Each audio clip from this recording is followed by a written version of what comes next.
अगर मैं प्रेशर की बात करूं तो यहाँ पर मैं कुछ न्यू यूनिट्स बता देती हूँ, ठीक है, यूनिट्स लिख देती हूँ। प्रेशर के कौन कौन से यूनिट्स के बारे में तुम लोगों को पता होना चाहिए। तो एक तो तुम्हें बताइए कि भाई अगर मैं इसके एसआई यूनिट की बात करूं तो एसआई यूनिट होता है उसका पास्कल, है ना। पास्कल को हम लोग इस तरीके से डिनोट करते हैं। उसी तरीके से फिर बाद में अगर मैं और यूनिट्स की बात करूं तो एक मेरे पास आ जाता है 1 atmospheric pressure which is 1.01 into 10⁵ pascal. फिर मेरे पास आ जाता है 1 बार, है ना। 1 बार हो जाता है मेरे पास 10⁵ pascal. 1 atmospheric pressure it is equal to 760 mm of Hg। इसका ये मतलब क्या है ये तुम लोगों को आज की क्लास में पता लगेगा, so don't worry about it. 760 mm of Hg। उसी तरीके से 1 टॉर होता है 1 mm ऑफ Hg। तो उसके हिसाब से अगर मैं इन दोनों को कंबाइन करूं तो मेरे पास यहाँ पर आ जाएगा 1 atmospheric pressure it is going to be given by 760 torr. तो अभी के लिए मैंने तुम लोगों को नए नए यूनिट बता दिए जिसके बारे में तुम लोगों को पता होना चाहिए ताकि वो तुम्हारे नोट्स में एक बार यहाँ पर लिखा हुआ हो, ठीक है। ठीक है, स्पैमर्स को इग्नोर करोगे बच्चों, है ना। उसी तरीके से वरना तुम्हें ही ब्लॉक कर दूंगे मैं। Do you understand me. अभी यहाँ पर देखिए सब बच्चे बिल्कुल टॉपिक के ऊपर रहेंगे। अभी अगर मानो मैं डेंसिटी की बात करूं तो डेंसिटी के बारे में तुम लोग जानते हो कि मानो अगर मुझे डेंसिटी ऑफ द लिक्विड निकालना हो या फिर मानो अगर मुझे किसी भी बॉडी की डेंसिटी निकालनी हो तो डेंसिटी क्या होता है। डेंसिटी होता है मेरे पास मास डिवाइडेड बाय वॉल्यूम। अगर मैं बोल रही हूँ कि भाई एक मेरे पास लिक्विड है वो ज्यादा डेंस है, इसका मतलब पर यूनिट वॉल्यूम उसके अंदर ज्यादा मास प्रेजेंट है। अभी अगर मैं यहाँ पर बच्चों बात करूं और चीजों के बारे में जैसे रिलेटिव डेंसिटी के बारे में, तो ए की रिलेटिव डेंसिटी आ जाएगी ए की कितनी डेंसिटी है डिवाइडेड बाय पानी की कितनी डेंसिटी होगी जो 4 डिग्री सेल्सियस के ऊपर प्रेजेंट है। तो तुम लोग देख पा रहे हो कि अगर मैं डेंसिटी की बात करूं मुझे यहाँ पर यूनिट्स और डायमेंशंस लिखने में दिक्कत नहीं आएगी। यूनिट मेरे पास क्या हो जाएंगे, यूनिट मेरे पास आ जाएगा केजी पर मीटर क्यूब। और उसी तरीके से मानो अगर मैं यहाँ पर डायमेंशंस की बात करूं तो डायमेंशंस मेरे पास क्या आ जाएंगे ml-3। यहाँ कोई दिक्कत नहीं है।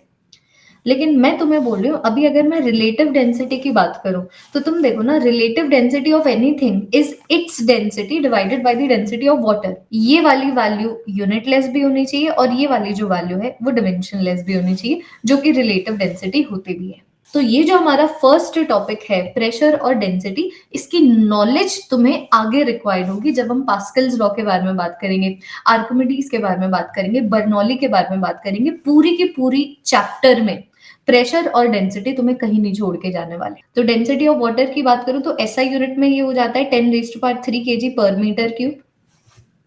सीजीएस में अगर बात करूं तो ये मेरे पास हो जाता है 1 ग्राम पर सेंटीमीटर क्यूब। और उसी तरीके से मानो अगर मैं डेंसिटी ऑफ द मर्करी की बात करूं तो ये मेरे पास होता है 13.6 इंटू 10⁻³ kg पर मीटर क्यूब अगर मानो मैं एसआई यूनिट में बात करूं। और उसी तरीके से अगर मैं सीजीएस में बात करूं तो ये मेरे पास हो जाता है 13.6 ग्राम पर सेंटीमीटर क्यूब। तो एक तो वाटर की डेंसिटी और एक मर्करी की डेंसिटी तुम लोगों को पता होनी चाहिए, ठीक है जी। अब मैं तुम्हें यहाँ पर बताती हूँ एक बार हाइड्रोस्टैटिक पैराडॉक्स और पास्कल्स लॉ के बारे में। तो अब ऐसा करते हैं, सबसे पहले इसके अंदर हाइड्रोस्टैटिक पैराडॉक्स की बात करते हैं कि मानो अगर मैं इस तरीके से डिफरेंट डिफरेंट शेप के बीकर्स लूं तो तुम देख पा रहे हो मेरे पास 3 बीकर हैं। अगर मैं इन बीकर्स के अंदर सेम लिक्विड को भरती हूँ सेम हाइट तक तो यहाँ पर जो pressure at the bottom of the beaker है it is going to be same. मैंने यहाँ पर लिए different beakers of different shapes and sizes. If the same liquid is poured to the same height, हमें यहाँ पर ये नजर आता है कि इसके बॉटम में जो प्रेशर है मानो अगर वो है पीए, इसके बॉटम में जो प्रेशर है मानो वो है पीबी, और इसके बॉटम में जो प्रेशर है मानो वो है पीसी। तो जो pressure at the bottom of the beakers है तीनों सिनारियो में pressure at the bottom same है, विच इज जो वैल्यू पीए की है वो वैल्यू पीबी की है वही वैल्यू पीसी की है। तो इसको हाइड्रोस्टैटिक पैराडॉक्स बोला गया। इसको हाइड्रोस्टैटिक पैराडॉक्स क्यों बोला गया? मान लो अगर मैं इस तरीके से एक बीकर बिल्कुल इतना पतला ले लूं और एक बीकर इतना बड़ा ले लूं तो कायदे तो हमारे दिमाग में तो ये आएगा कि भाई यहाँ पर कम प्रेशर होना चाहिए, यहाँ पर ज्यादा प्रेशर होना चाहिए, लेकिन ऐसा नहीं होता है। हम देखते हैं कि अगर मैं दोनों बीकर में सेम लिक्विड को सेम हाइट तक भर दूं ठीक है, तो यहाँ पर ये होगा कि जो प्रेशर मुझे इसके बॉटम पे देखने को मिल रहा है वही हमें इसके बॉटम के ऊपर भी देखने को मिलेगा। This is explained by gauge pressure and Pascal's law, जो ऑब्वियस सी बात है, जैसे जैसे हम लोग आगे डिस्कशन करेंगे वैसे वैसे तुम लोगों को पता लगता रहेगा। ठीक है, अभी के लिए हम होपिंग तुम लोगों को ये क्लियर है कि हाइड्रोस्टैटिक पैराडॉक्स क्या है। उसी तरीके से अब अगर मानो मैं पास्कल्स लॉ की बात करूं तो पास्कल्स लॉ भी लिटरली एक स्टेटमेंट है। पास्कल लॉ ये बोलता है कि अगर मानो आप कभी भी किसी भी लिक्विड को एक्सटर्नल प्रेशर दोगे ना, कि अगर मानो मेरे पास एक लिक्विड है और उस लिक्विड को मैं एक्सटर्नली प्रेशर दे दूं तो अब वो प्रेशर उस लिक्विड के सारे पॉइंट्स के पास है। If an external pressure is applied to a liquid, this pressure gets transmitted uniformly in all the directions, जिसका मतलब ये है that every particle of the fluid will now have this pressure। कि मानो ये मेरे पास इस तरीके से ओपन बीकर है, तो मैंने यहाँ पर इस तरीके से एक लिक्विड भर दी, तो क्या मैं बोल दूं कि यहाँ पर जो सरफेस के पार्टिकल्स हैं उनको उनके ऊपर एटमॉस्फेरिक प्रेशर लग रहा है। So can I say that the liquid is provided with this external pressure? तो अभी सरफेस के ऊपर जो एक्सटर्नल प्रेशर लगा, पास्कल्स लॉ ये बोलता है कि अब यहाँ पर जितने भी पॉइंट्स हैं उनका टोटल प्रेशर इतना नहीं होगा। इसके टोटल प्रेशर के बारे में पास्कल्स लॉ कभी नहीं बात करता है, मैं ध्यान से सुनना। इट टॉक्स अबाउट कि एक्सटर्नल प्रेशर अगर तुम किसी भी लिक्विड को दे रहे हो तो वो एक्सटर्नल प्रेशर किस तरीके से डिस्ट्रीब्यूट होता है डिफरेंट डिफरेंट लिक्विड के पार्टिकल्स में। तो अभी मानो अगर मैं यहाँ पर ये वाले पार्टिकल को ए पार्टिकल बोल दूं, ये वाले पार्टिकल को बी पार्टिकल को बोल दूं, ये वाले पार्टिकल को सी पार्टिकल बोल दूं, ये वाले पार्टिकल को डी पार्टिकल बोल दूं, so pressure at all these points will have a component of atmospheric pressure।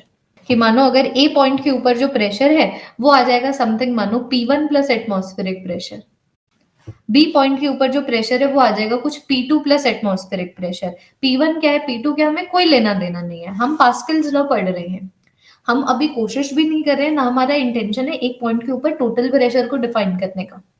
हम अभी सिर्फ पास्कल्स लॉ पढ़ रहे हैं। मैं तुम्हें अभी सिर्फ इतना बता रही हूँ कि बिकॉज लिक्विड के सरफेस पार्टिकल्स को एटमॉस्फेरिक प्रेशर मिला, तो अब ये जो एटमॉस्फेरिक प्रेशर है अब सारे के सारे पॉइंट्स के पास होगा। All the liquid particles now have a component of atmospheric pressure. ये हमारा पॉइंट था डिस्कशन का। ठीक है, अब मानो अगर मैं तुम लोगों को यहाँ पर एक और एग्जाम्पल दूं, और ये एग्जाम्पल को हाइड्रोलिक लिफ्ट बोला जाता है, कि मेरे पास दो प्लेटफॉर्म्स हैं और इन ये जो दोनों प्लेटफॉर्म्स है इस तरीके से एक लिक्विड के साथ कनेक्टेड है। तो तुम जरा सा देखो ना, अगर मानो बच्चों मैं यहाँ पर इस तरीके से एक छोटा सा फोर्स अप्लाई करती हूँ, मैंने एक स्मॉल फोर्स अप्लाई किया, ठीक है, इसका मतलब क्या, इसका मतलब मैंने यहाँ पर फ्लूइड को एक एक्सटर्नल प्रेशर प्रोवाइड किया, नहीं, लिक्विड को मैंने जो एक्सटर्नल प्रेशर प्रोवाइड किया है उसकी वैल्यू आ गई कितना छोटा सा मैंने फोर्स लगाया है डिवाइडेड बाय कितने एरिया ऑफ क्रॉस सेक्शन के ऊपर। तो मैं अभी यही बोल रही हूँ कि ये जो मैंने छोटा सा अभी प्रेशर लगाया है ना, ये इक्वली ट्रांसमिट होगा। ये देखो, this is the external pressure, so this external pressure, मानो इसको मैं कैपिटल P की हेल्प से डिनोट कर दूं, तो अभी हर पॉइंट के ऊपर ट्रांसमिट होगा। अब यहाँ पर जितने भी लिक्विड पार्टिकल्स हैं उनके पास एक और प्रेशर आ गया which is equal to P। तो तुम देख पा रहे होगे कि अब ए पॉइंट के ऊपर भी ये वाला प्रेशर लगेगा फिर तो, because this is the Pascal's law, whenever you are applying an external pressure to a liquid it transmits in all the directions equally. तो अगर मानो मैंने यहाँ पर लिक्विड को एक एक्सटर्नल प्रेशर P दिया है which is small f by a, तो अभी हर जगह ट्रांसमिट हो रहा है। Can I say the same pressure acts on the larger platform and pushes it upwards? देखो ना ऐसे लगेगा ना, तुम ये देखो ना, प्रेशर ऐसे लग रहे थे, ऊपर ही जाएगा ना। तो मानो यहाँ पर ये जो फोर्स लगता है इस लिक्विड की वजह से वो कैपिटल F है, तो आई कैन से कि this P is going to be equal to capital F by A। तो तुम समझ नहीं पा रहे हो, एक छोटा सा फोर्स दिया छोटे से क्रॉस सेक्शनल एरिया के ऊपर, तो खुद से एक बड़ा फोर्स प्रोड्यूस हुआ बड़े एरिया ऑफ क्रॉस सेक्शन के ऊपर। मानो अगर ये वाला एरिया 1 मीटर स्क्वायर होता और मानो मैं जो फोर्स है 10 न्यूटन का लगा रही होती, और मानो ये जो एरिया ऑफ क्रॉस सेक्शन है वो 100 मीटर क्यूब है, सॉरी 100 मीटर स्क्वायर है। तो तुम लोग देख नहीं पा रहे हो कि मैंने जो एक्सटर्नल प्रेशर लगाया है वो आया 10/1 मतलब 10 पास्कल। तो यहाँ पर भी अब 10 पास्कल का ही यहाँ पर प्रेशर लग रहा है इस बड़े वाले प्लेटफॉर्म के ऊपर। So 10 is going to be equal to कितना फोर्स लग रहा है डिवाइडेड बाय कितना एरिया ऑफ क्रॉस सेक्शन के ऊपर। तो तुम देख पा रहे हो कि यहाँ पर एफ की वैल्यू आ गई 1000 न्यूटन। मैंने तो बस 10 न्यूटन का फोर्स लगाया था और उससे 100 गुना ज्यादा फोर्स खुद से प्रोड्यूस हो रहा है। This is Pascal's law. देखो मैंने तो 10 न्यूटन का फोर्स लगाया था, 100 केजी की गाड़ी उठ गई। एक क्वेश्चन करो, तो यहाँ पर तुम्हें बोला हुआ है कि भाई ये हाइड्रोलिक लिफ्ट है, ये छोटा एरिया ऑफ क्रॉस सेक्शन, ये बड़ा एरिया ऑफ क्रॉस सेक्शन। छोटा एरिया ऑफ क्रॉस सेक्शन है 0.01 metre cube, sorry metre square, और जो बड़ा एरिया ऑफ क्रॉस सेक्शन है मानो दैट इज 10 मीटर स्क्वायर। ठीक है, तो तुम्हें बोला हुआ है कि यहाँ पर हमें एक गाड़ी उठानी है।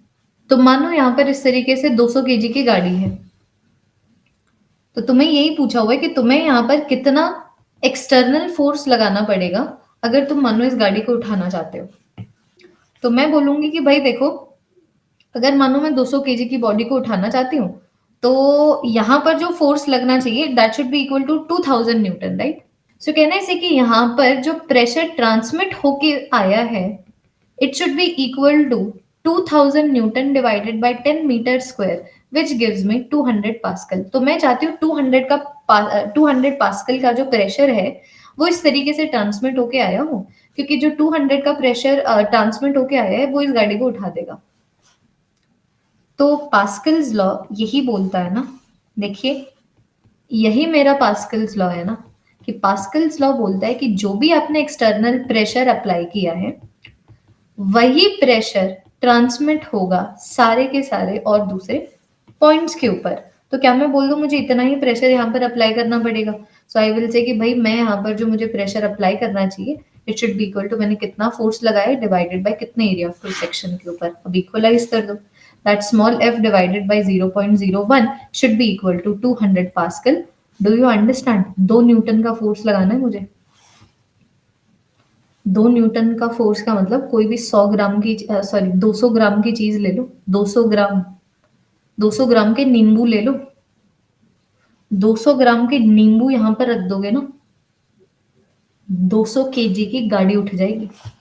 ठीक है, अब मानो अगर मैं अपने डिस्कशन को और ज्यादा कंटिन्यू रखूं, मैं तुम्हें बताऊं और एप्लीकेशंस।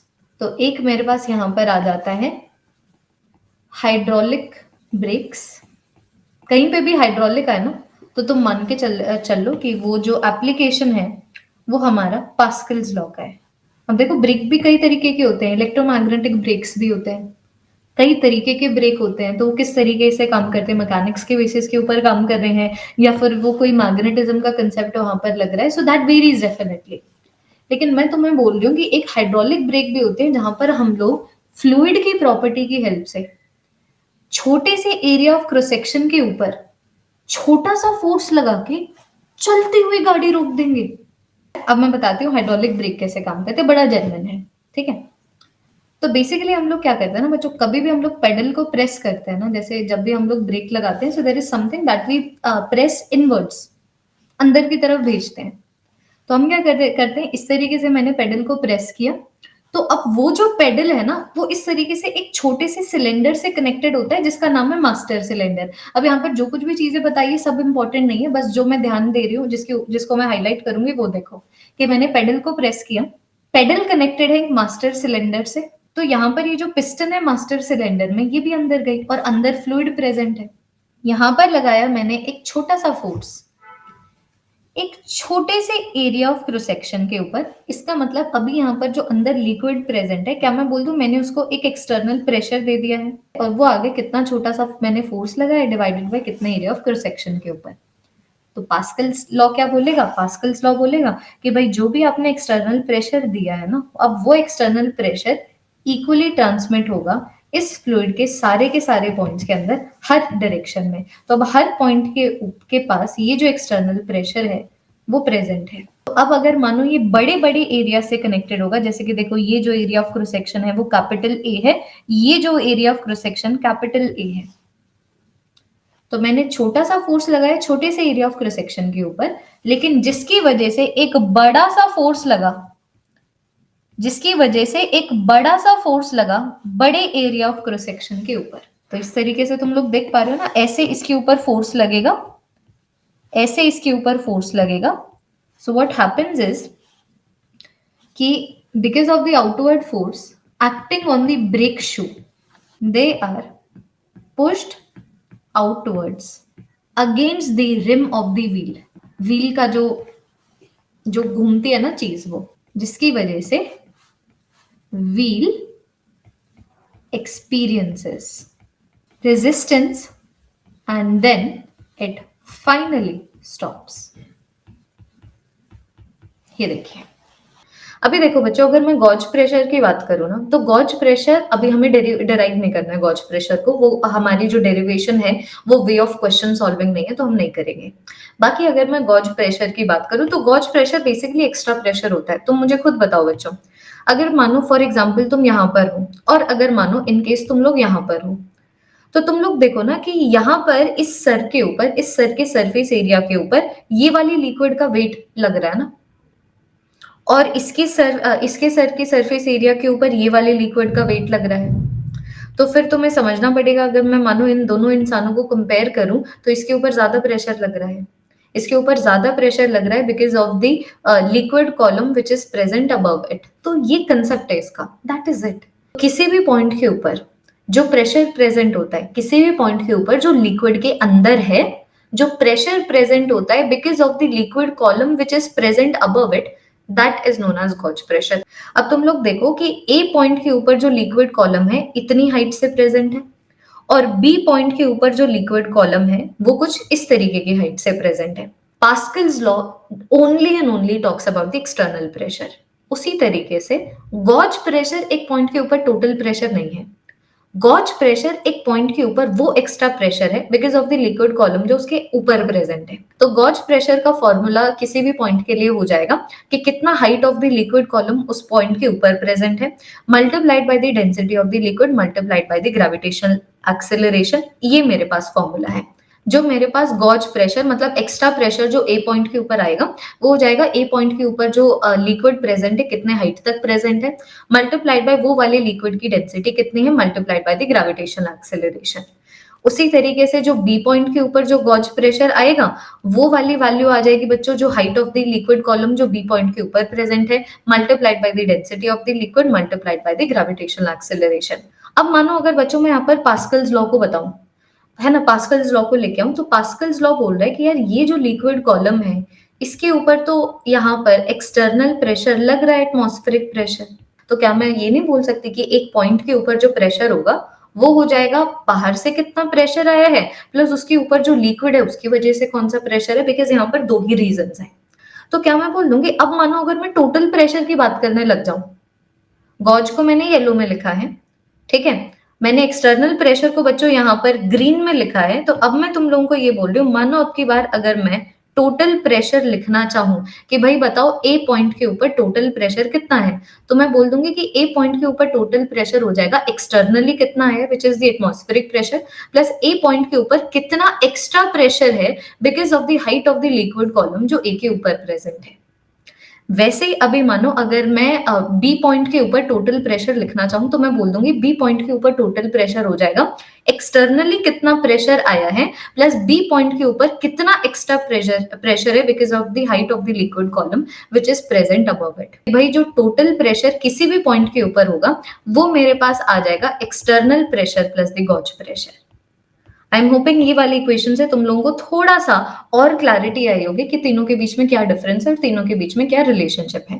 अब की बार मानो बच्चों में इस तरीके से क्लोज्ड बीकर ले लो, ये भाई क्लोज्ड बीकर है, इस क्लोज्ड बीकर के अंदर एक लिक्विड है जिसकी डेंसिटी की वैल्यू मान लो रो है, ये ए पॉइंट है कि बी पॉइंट है। सबसे पहले ऐसा करते हैं, सबसे पहले हम लोग जो डिस्कशन है वो गॉज प्रेशर के पॉइंट ऑफ व्यू से कर लेते हैं। तो अभी अगर मैं गॉज प्रेशर की बात करूं तो उससे कोई फर्क ही नहीं पड़ता, ये जो बीकर है ओपन है, ये बीकर ओपन नहीं है, उससे कोई फर्क नहीं पड़ता। गॉज प्रेशर सिर्फ इस पे डिपेंड करेगा एक पॉइंट के ऊपर जो लिक्विड प्रेजेंट है उसकी डेंसिटी क्या है और उसके पॉइंट के ऊपर उससे ऊपर जो लिक्विड प्रेजेंट है कितनी हाइट तक प्रेजेंट है, दैट इज इट। तो अगर मानो मैं यहाँ पर गॉज प्रेशर डिफाइन करना चाहूँ ए पॉइंट का, देखना, अगर मानो मैं यहाँ पर गॉज प्रेशर डिफाइन करना चाहूँ ए पॉइंट का, तो वो आ जाएगा density of the liquid, gravitational acceleration और कितने हाइट तक प्रेजेंट है। उसी तरीके से अगर मानो बच्चों में गॉज प्रेशर बी पॉइंट का लिखना चाहूँ, तो वो मेरे पास आ जाएगा density of the liquid, gravitational acceleration और बी पॉइंट के ऊपर जो लिक्विड है कितने हाइट तक प्रेजेंट है ना। अब मैं तुमसे एक्सटर्नल प्रेशर पूछना चाहती हूँ कि बताना ए और बी पॉइंट के ऊपर कितना एक्सटर्नल प्रेशर एग्जिस्ट करता है। केड़ा एक्सटर्नल प्रेशर, बाहर से तो कोई एक्सटर्नल प्रेशर लगा ही नहीं है। तो अगर बाहर से कोई एक्सटर्नल प्रेशर लगा ही नहीं है, तो अब किसी भी पॉइंट के ऊपर एक्सटर्नल प्रेशर की वजह से प्रभाव ही नहीं है। तो मैं यहाँ पर बोल दूंगी कि भाई यहाँ पर जो एक्सटर्नल प्रेशर ए पॉइंट के ऊपर लगा है उसकी वैल्यू भी 0 है, यहाँ पर जो एक्सटर्नल प्रेशर मेरा बी पॉइंट के ऊपर लगा है उसकी वैल्यू भी 0 है। इसके बारे में मैं बात कर रही हूँ कि मानो अब की बार मैं तुमसे पूछूं कि भाई ऐसा बताओ, अब की बार टोटल प्रेशर बताओ ए के ऊपर कितना है, तो तुम बोलोगे कि दी देखो ए के ऊपर इतना तो प्रेशर है बिकॉज उसके ऊपर लिक्विड प्रेजेंट है और एक्सटर्नल प्रेशर तो कोई है नहीं। फिर अगर मानो मैं तुमसे पूछूं कि भाई बताओ कितना टोटल प्रेशर बी पॉइंट के ऊपर है, तो तुम बोलोगे कि दी देखो इतना तो प्रेशर है बी पॉइंट के ऊपर बिकॉज उसके ऊपर लिक्विड कॉलम प्रेजेंट है और कोई एक्सटर्नल प्रेशर प्रेजेंट है नहीं। कि अगर दो पॉइंट्स के लिए, किन्हीं भी दो पॉइंट्स के लिए एक्सटर्नल प्रेशर तो सेम होगा ही होगा। एक कंक्लूजन ले पा रही हूं that if gauge pressure is also same for 2 points then the total pressure is also same for those 2 points. तो फिर क्या मैं बोल दूंगी यार गॉज प्रेशर तो तब सेम रहेगा ना जब वो सेम हाइट के ऊपर हो। जैसे तुम यहाँ पर देखो, जो हाइट ए के ऊपर प्रेजेंट है वही हाइट अगर बी के ऊपर प्रेजेंट है, इसका मतलब जो गॉज प्रेशर ए के लिए है वही मेरे पास जो गॉज प्रेशर है बी के लिए है। इसका मतलब जो मेरे पास टोटल प्रेशर ए के लिए है वही मेरे पास जो टोटल प्रेशर है वो बी के लिए है। मानते हो? मानो अगर मैं इसको H1 मान लूं तो मैं बोल दूंगी कि ये जो गॉज प्रेशर की वैल्यू है ये मेरे पास आ गई H1 रो जी। तो अभी अगर मैं सी और डी को भी कंपेयर करूं तो तुम देखो कि इन दोनों पॉइंट के भी जो ऊपर लिक्विड कॉलम है वो सेम हाइट तक नहीं प्रेजेंट है। देखो जो हाइट का लिक्विड कॉलम सी पॉइंट के ऊपर है वही हमारा डी पॉइंट के ऊपर है। तो मैं बोल दूंगी कि भाई जो गॉज प्रेशर सी पॉइंट के लिए है वही मेरे पास जो गॉज प्रेशर है डी पॉइंट के लिए है। तो फिर तो मैं यहाँ पर ये बोल पाऊंगी कि भाई जो टोटल प्रेशर सी पॉइंट के ऊपर है वही हमारा जो टोटल प्रेशर है वो डी पॉइंट के लिए भी आएगा। Because about the gauge pressure we have already discussed, we already discuss the gauge pressure कि भाई जैसे जैसे आप नीचे जाते जाओगे गॉज प्रेशर बढ़ता जाएगा। तो मैं अभी उसके ऊपर डिस्कस कर ही नहीं रही हूँ कि भाई मुझे अच्छे से पता है ए और बी पॉइंट के ऊपर जो लिक्विड कॉलम है वो छोटा है, सी और डी पॉइंट के ऊपर जो लिक्विड कॉलम है वो बड़ा है, मतलब यहाँ पर गॉज प्रेशर बड़ा होगा, मतलब यहाँ पर टोटल प्रेशर बड़ा होगा। That is established. अभी मैं तुम लोगों को कोई और चीज बताने की कोशिश कर रही हूँ कि अभी ये जो मैंने तुम लोगों को डिस्कशन कराया है, क्या मैं इससे मैं ये बोल दूं कि अगर मानो मैं कभी भी एक लिक्विड कॉलम लूं और एक हॉरिजॉन्टल लाइन बनाऊं तो उस हॉरिजॉन्टल लाइन के ऊपर जितने भी पॉइंट्स लाई करेंगे वहां पर सेम टोटल प्रेशर होगा। We have already discussed. ये देखो पूरा प्रूव करके दिखा दिया तुम लोगों को। अब मैं तुम्हें बताने वाली हूँ बच्चों बैरोमीटर और मैनोमीटर के बारे में, ठीक है? ध्यान से सुनते जाना। तो बैरोमीटर बेसिकली ऐसा डिवाइस है जो मेजर करता है एटमॉस्फेरिक प्रेशर को। कि मैंने तुम्हें बताया था 1 atm it is equal to 760 mm of Hg, है ना?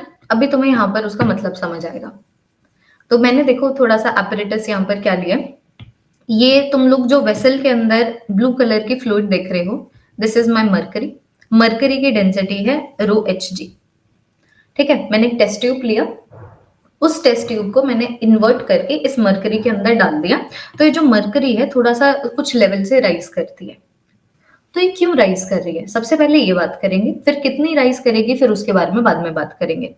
तो सबसे पहले अगर मैं बात करूँ क्यों राइज कर रही है, तो तुम देखो this is the Pascal's law कि भाई यहाँ पर एक्सटर्नल प्रेशर मिला, कितना एक्सटर्नल प्रेशर मिला, एटमॉस्फेरिक प्रेशर। ये एटमॉस्फेरिक प्रेशर जो है जैसे कि तुम लोग देख पा रहे हो सारी की सारी डायरेक्शंस में चला गया। तो बच्चों अगर वो सारी की सारी डायरेक्शंस में चला गया तो ऑब्वियसली बात है पहले तो लिक्विड ऐसे थी ना, पहले तो लिक्विड ऐसे थे। अब यहाँ पर जो लिक्विड के पार्टिकल्स थे अगर उनके ऊपर फोर्स लगेगा ऊपर की डायरेक्शन में तो ऊपर की डायरेक्शन में मूव करेंगे और ये मूव करता जाएगा करता जाएगा करता जाएगा। कब कब तक करता जाएगा? तब तक करता जाएगा जब तक नीचे की डायरेक्शन में जो गॉज प्रेशर लग रहा है ना, नीचे के डायरेक्शन में जो गॉज प्रेशर लग रहा है वो ऊपर वाले एक्सटर्नल प्रेशर एटमॉस्फेरिक प्रेशर के इक्वल टू नहीं है। जैसे यहाँ पर ये एटमॉस्फेरिक प्रेशर जो ऊपर की डायरेक्शन में जो लिक्विड को ऊपर भेज रहा है, और गॉज प्रेशर जो उन लिक्विड पार्टिकल्स की वजह से नीचे लग रहा है, मतलब जो गॉज प्रेशर इस पॉइंट के ऊपर लग रहा है because of the liquid particle जो इसके ऊपर प्रेजेंट है नीचे की डायरेक्शन में, तो जैसे ये दोनों इक्वलाइज हो जाएंगे, the mercury will stop rising in the test tube. Let us assume, मैं तुम्हें बोलूं कि ये वाली वैल्यू है 10 पास्कल, अज्यूम करते हैं, ठीक है। तो क्या मैं बोल दूं कि भाई यहाँ पर एटमॉस्फेरिक प्रेशर लग रहा है 10 पास्कल का, लिक्विड पार्टिकल्स ऊपर चले गए। अब मानो जो लिक्विड पार्टिकल्स है ना वो इतने यहाँ पर इतने भर चुके हैं, और इनके वेट की वजह से जो प्रेशर है वो 2 पास्कल है। ऑब्वियसली बात है लिक्विड और ज्यादा राइज करेगी। अब देखो बच्चों, लिक्विड और ज्यादा राइज करके अब इसके वेट की वजह से अब ऊपर वाला जो एटमॉस्फेरिक प्रेशर है वो तो सेम ही है, एक्सटर्नल प्रेशर जो एटमॉस्फेरिक प्रेशर है वो तो सेम ही है, लेकिन जब लिक्विड पार्टिकल्स राइज किए अब उनका वेट बढ़ गया, मतलब जो height of the liquid column present above this point वो इंक्रीज हो गया ना। तो ऑब्वियसली बात है एक्सटर्नल प्रेशर सेम रहा, गॉज प्रेशर बढ़ गया, कि मानो आपके बार गॉज प्रेशर आ गया 4 पास्कल। अब भी जो ऊपर वाला फोर्स है वो डोमिनेट कर रहा है, अब भी जो लिक्विड पार्टिकल्स है वो ऊपर घूमेंगे, सॉरी ऊपर जाएंगे। तो एक तो ऐसा पॉइंट आएगा जब लिक्विड इतनी हाइट से ऊपर जा चुकी है कि अब उस हाइट की वजह से जो नीचे की डायरेक्शन में गॉज प्रेशर है उतना ही एटमॉस्फेरिक प्रेशर, एक्सटर्नल प्रेशर ऊपर की डायरेक्शन में, दैट्स इट। तो ये देखना, यहाँ पर मैं ये बोल रही हूँ कि अगर मानो मैं यहाँ पर एटमॉस्फेरिक प्रेशर को रखूं 1.01 इंटू 10⁵ विच इज 1 atm, तो ये गॉज प्रेशर की वैल्यू कितनी आ जाती है, रो जी एच। तो बताओ इस पॉइंट के ऊपर गॉज प्रेशर की वैल्यू कितनी होगी, ये वाली मानो ये एच की हाइट तक राइज कर रहा है, तो गॉज प्रेशर की कितनी वैल्यू होगी, density of the mercury multiplied by the gravitational acceleration multiplied bye mercury कितनी हाइट से राइज कर रही है। तो अभी तुम्हें ये मतलब समझ आ गया होगा। तो डेंसिटी ऑफ द लिक्विड की वैल्यू आ गई मेरे पास 13.6 इंटू 10⁵, ग्रेविटेशनल एक्सेलरेशन आ गया 10। तो मैं तुम्हें बोलूं कि जब ये एच की वैल्यू निकालते हैं ना बच्चों, ये एच की वैल्यू आ जाती है 760 mm। मतलब अगर मरकरी 760 mm तक प्रेजेंट है तो उसकी वजह से जो गॉज प्रेशर होगा वो 1 एटमॉस्फेरिक प्रेशर होगा। Now do you understand?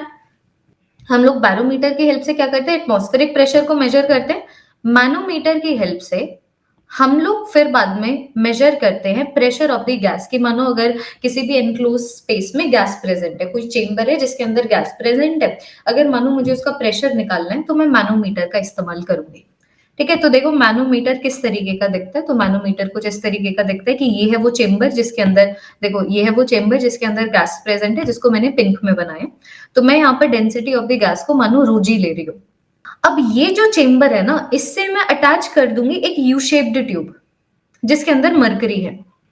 तो तुम देखो ना, अब ऑब्वियसली बात है जो गैस है उसका प्रेशर होगा, तो क्या मैं बोल दूं कि भाई यहां से प्रेशर लगा, गौर फरमाइएगा, यहां से प्रेशर लगा, pressure because of the gas, और एक यहां से मेरे पास लग रहा है बच्चों एटमॉस्फेरिक प्रेशर। ये अभी मैंने तुम लोगों को यहाँ पर पूरा डिस्कशन करके बताया। अब मैं क्या करने वाली हूँ ना, इस कंसेप्ट को यहाँ पर मैनोमीटर में इस्तेमाल करने वाली हूँ। मानो मैं ये भी हॉरिजॉन्टल लाइन बना सकती हूँ, लेकिन यहाँ पर मेरे पास गैस है, यहाँ पर मेरे पास मरकरी है, देन आई कैन नॉट से कि यहाँ पर प्रेशर और यहाँ पर प्रेशर सेम है। नहीं, ध्यान से देखो मैंने क्या बोला है। हम अगर एक हॉरिजॉन्टल लाइन बनाते हैं, ठीक है, जो सेम लिक्विड के थ्रू पास कर रहा है, तो फिर उस हॉरिजॉन्टल लाइन के ऊपर उस लिक्विड के जितने भी पॉइंट्स प्रेजेंट है वो सब सेम टोटल प्रेशर के ऊपर है। तो मैं ना तो ये वाले हॉरिजॉन्टल लाइन की बात कर रही हूँ, है ना, ना ही मैं ये वाले हॉरिजॉन्टल लाइन की बात कर रही हूँ, लेकिन मैं ये वाली लाइन की तो बात कर ही सकती हूँ। ठीक है, यहाँ पर वो मरकरी के बिल्कुल सरफेस के ऊपर लाई कर रहा है, लेकिन है ना मरकरी के अंदर ही लाई कर रहा है, और यहाँ पर तो मरकरी के बिल्कुल यहाँ पर लाई कर रहा है, अंदर लाई कर रहा है। तो अगर ये ए पॉइंट है और ये बी पॉइंट है, तो मैं बोल सकती हूँ कि भाई जो प्रेशर ए पॉइंट के ऊपर है वही प्रेशर बी पॉइंट के ऊपर होगा, और खत्म। सिर्फ इतना कंसेप्ट है। तो देखो ए पॉइंट के ऊपर कितना प्रेशर है, ए पॉइंट के ऊपर गैस का प्रेशर है। बी पॉइंट के ऊपर कितना प्रेशर है, तो बताओ बी पॉइंट के ऊपर कितना प्रेशर है। एक प्रेशर लगा एटमॉस्फेयर की वजह से, एक्सटर्नल प्रेशर, और एक प्रेशर लगा because of the height of the liquid column जो यहाँ पर प्रेजेंट है। तो मानो अगर मैं ये वाली हाइट को h मान लूं, तो मैं बोल दूंगी कि भाई बी पॉइंट के ऊपर जो प्रेशर प्रेजेंट है it is the atmospheric pressure plus density of the mercury multiplied by g multiplied bye h, खत्म। एक बार जरा सा देखिए, that's it.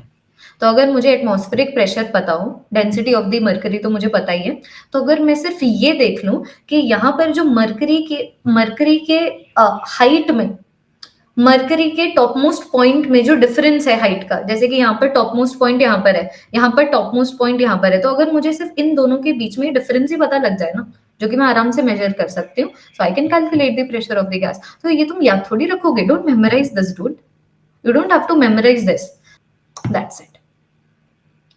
So let me now repeat each and everything but with the help of question से तुम्हें confidence भी आएगा। तो यहाँ से शुरुआत करते हैं। मैंने तुम्हें बोला कि भाई इस तरीके से एक ओपन बीकर है, ठीक है, ओपन बीकर है जिसके अंदर पानी प्रेजेंट है, गौर फरमाइएगा पानी प्रेजेंट है। तो एक तो ए पॉइंट है जो 10 मीटर की डेप्थ के ऊपर है, एक मेरा बी पॉइंट है जो 30 मीटर की डेप्थ के ऊपर है। तुमसे पूछा हुआ है दोनों जगह टोटल प्रेशर बताओ। तो हम ऐसा करेंगे कि हम तो थोड़े से हैं भी ऐसे, हम सब बताएंगे, हम एक्सटर्नल प्रेशर भी बताएंगे, हम गॉज प्रेशर भी बताएंगे, हम टोटल प्रेशर भी बताएंगे, क्योंकि अभी आंसर से इतना फर्क नहीं पड़ता जितना आंसर तक पहुंचने से फर्क पड़ता है ना। अभी तो हम लोग जितनी भी चीजें अंडरस्टैंडिंग के लिए कर रहे हैं। तो अगर मैं एक्सटर्नल प्रेशर की बात करूं तो आई एम होपिंग कोई दिक्कत नहीं है। एक्सटर्नल प्रेशर पास्कल्स लॉ को फॉलो करता है, तो जितने भी यहाँ पर पॉइंट्स हैं उनके ऊपर सेम एक्सटर्नल प्रेशर जो कि एटमॉस्फेरिक प्रेशर वो एग्जिस्ट कर रहा होगा। तो एक्सटर्नल प्रेशर अगर मैं ए पॉइंट की बात करूं तो वहां पर भी 1.01 इंटू 10⁵ पास्कल है, ताकि मेरी कैलकुलेशन ईजी हो जाए। मैं इसको 10⁵ पास्कल की तरह लेने वाली हूँ। और बच्चों अगर मानो मैं अभी बी पॉइंट की बात करूं तो बी पॉइंट के ऊपर भी जो एक्सटर्नल प्रेशर है बिल्कुल सेम रहेगा। अपने कैलकुलेशंस के लिए मैं उसको 10⁵ पास्कल लेने वाली हूँ। तो इतना एक्सटर्नल प्रेशर एग्जिस्ट करता है ए और बी पॉइंट के ऊपर। अब अगर बच्चों मैं गॉज प्रेशर के ऊपर जाऊं, ये एक्सटर्नल प्रेशर की बात की, फिर अब मानो अगर मैं गॉज प्रेशर के ऊपर जाऊं तो गॉज प्रेशर का फॉर्मूला ρgh है बच्चों। ये जो मैंने आधा घंटा से ऊपर जो डिस्कशन किया है, तुम्हें कंसेप्ट समझाने के लिए फॉर्मूला कोई भी अप्लाई कर देगा, लेकिन यही फर्क होता है। तुम्हें ऐसा क्वेश्चन पूछे जाने की प्रोबेबिलिटी बहुत कम है कि तुम्हें रो दे दे, तुम्हें जी दे दे, तुम्हें एच दे दे, फिर पूछे गॉज प्रेशर क्या है। तो फॉर्मूला आने से कुछ नहीं होगा अगर कंसेप्ट नहीं आता है। तो ये अभी हम लोग जो कुछ भी डिस्कशन करें इसका कंसेप्ट समझने के लिए डिस्कशन कर रहे हैं। तो अभी अगर मैं गॉज प्रेशर को निकालूं तो सबसे पहले आज ए पॉइंट के लिए निकालते हैं। तो ए पॉइंट के लिए आ जाएगा density of the liquid multiplied by gravitational acceleration multiplied bye A point के ऊपर कितने हाइट का लिक्विड कॉलम प्रेजेंट है। तो density of the liquid, water की डेंसिटी इतनी होती है एसआई यूनिट में, ग्रेविटेशनल एक्सेलरेशन इतना है, ए पॉइंट के ऊपर जो हाइट है वो भी 10 मीटर है। So, ये मेरे पास कितना है 10⁵ पास्कल है ना। अब मैं देखूंगी कि भाई बी पॉइंट के ऊपर कितना गॉज प्रेशर है। गॉज का मतलब एक्स्ट्रा प्रेशर होता है।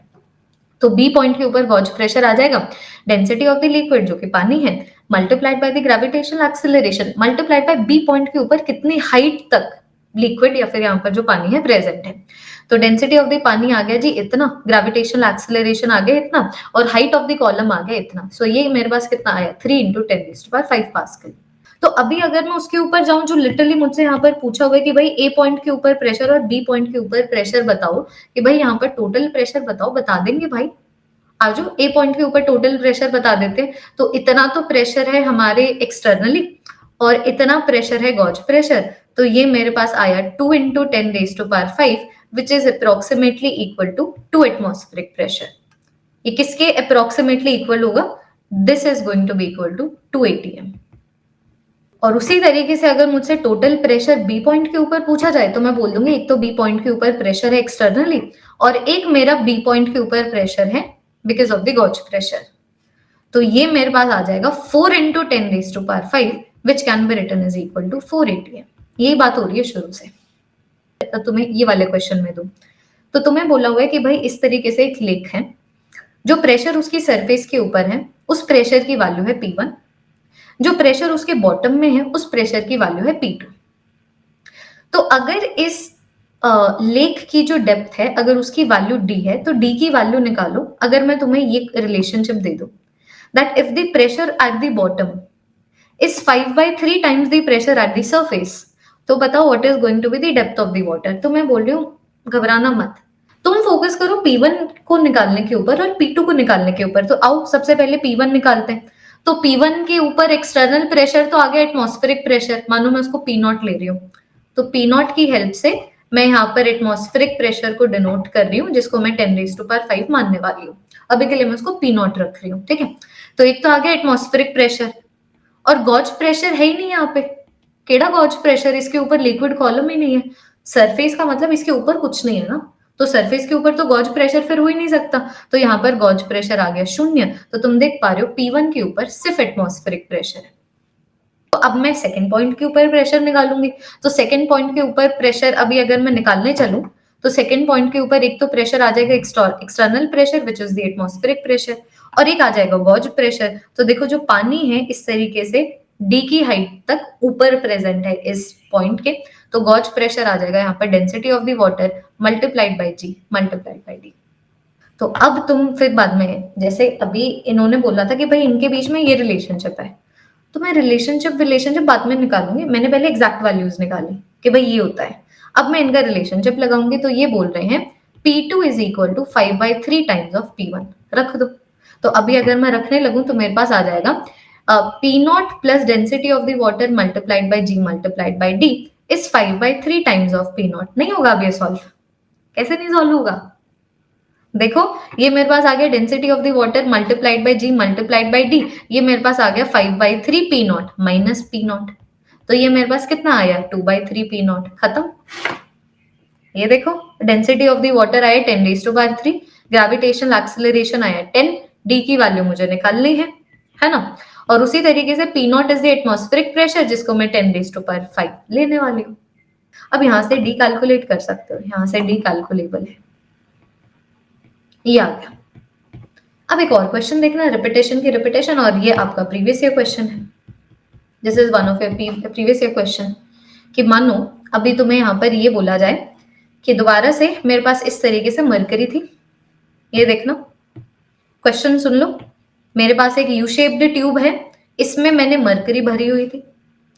अब मैंने एक साइड के ऊपर डाला पानी, दूसरे साइड के ऊपर डाला ऑयल। ये डायग्राम गिवन था, ठीक है। तो दोनों का जो टॉप मोस्ट पॉइंट है ना, वो सेम लेवल के ऊपर है, सेम हॉरिजॉन्टल लाइन में दोनों का टॉप मोस्ट लेवल लाइक कर रहा है। जो ऑयल की जो लेयर है 20 सेंटीमीटर्स की है, और जो पानी की लेयर है 20 सेंटीमीटर्स की है, जो ऑयल की लेयर है 19.5 सेंटीमीटर्स की है। तो हमें मरकरी की डेंसिटी पता है, वाटर की डेंसिटी पता है, ऑयल की डेंसिटी पूछी हुई है। तो मैंने तुम्हें बता दिया कि इस तरीके से जब यू शेप ट्यूब में हम दो डिफरेंट लिक्विड्स या फिर 3 लिक्विड्स के साथ डील करते हैं तो इसको कैसे सॉल्व किया जाता है। तो हमें सिर्फ एक लाइन बनानी है जो सेम लिक्विड से एसोसिएटेड हो। तो तुम देखो ना, यहाँ पर भी मरकरी है, यहाँ पर भी मरकरी है, तो मैं एक ऐसी लाइन बनाऊंगी जो मरकरी से ही एसोसिएटेड हो। जैसे कि ये देखना, मैंने ये लाइन बना दी।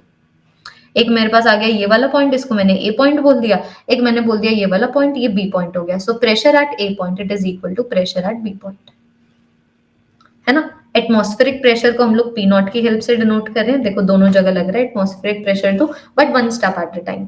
आओ सबसे पहले ए के ऊपर प्रेशर लिखते हैं। तो ए के ऊपर प्रेशर आ जाएगा जो एक्सटर्नली एटमॉस्फेरिक प्रेशर आ रहा है वो, प्लस जो गॉज प्रेशर है पानी के 20 सेंटीमीटर होने की वजह से। सो this is basically the density of the water, gravitational acceleration multiplied bye कितने हाइट तक ये जो वाटर का कॉलम है प्रेजेंट है। I know it is 20 centimetre but yet, है ना, कि भाई इस पॉइंट के ऊपर जो वाटर कॉलम है जिस हाइट तक प्रेजेंट है उसको मानो मैं इसकी हेल्प से डिनोट कर रही हूँ।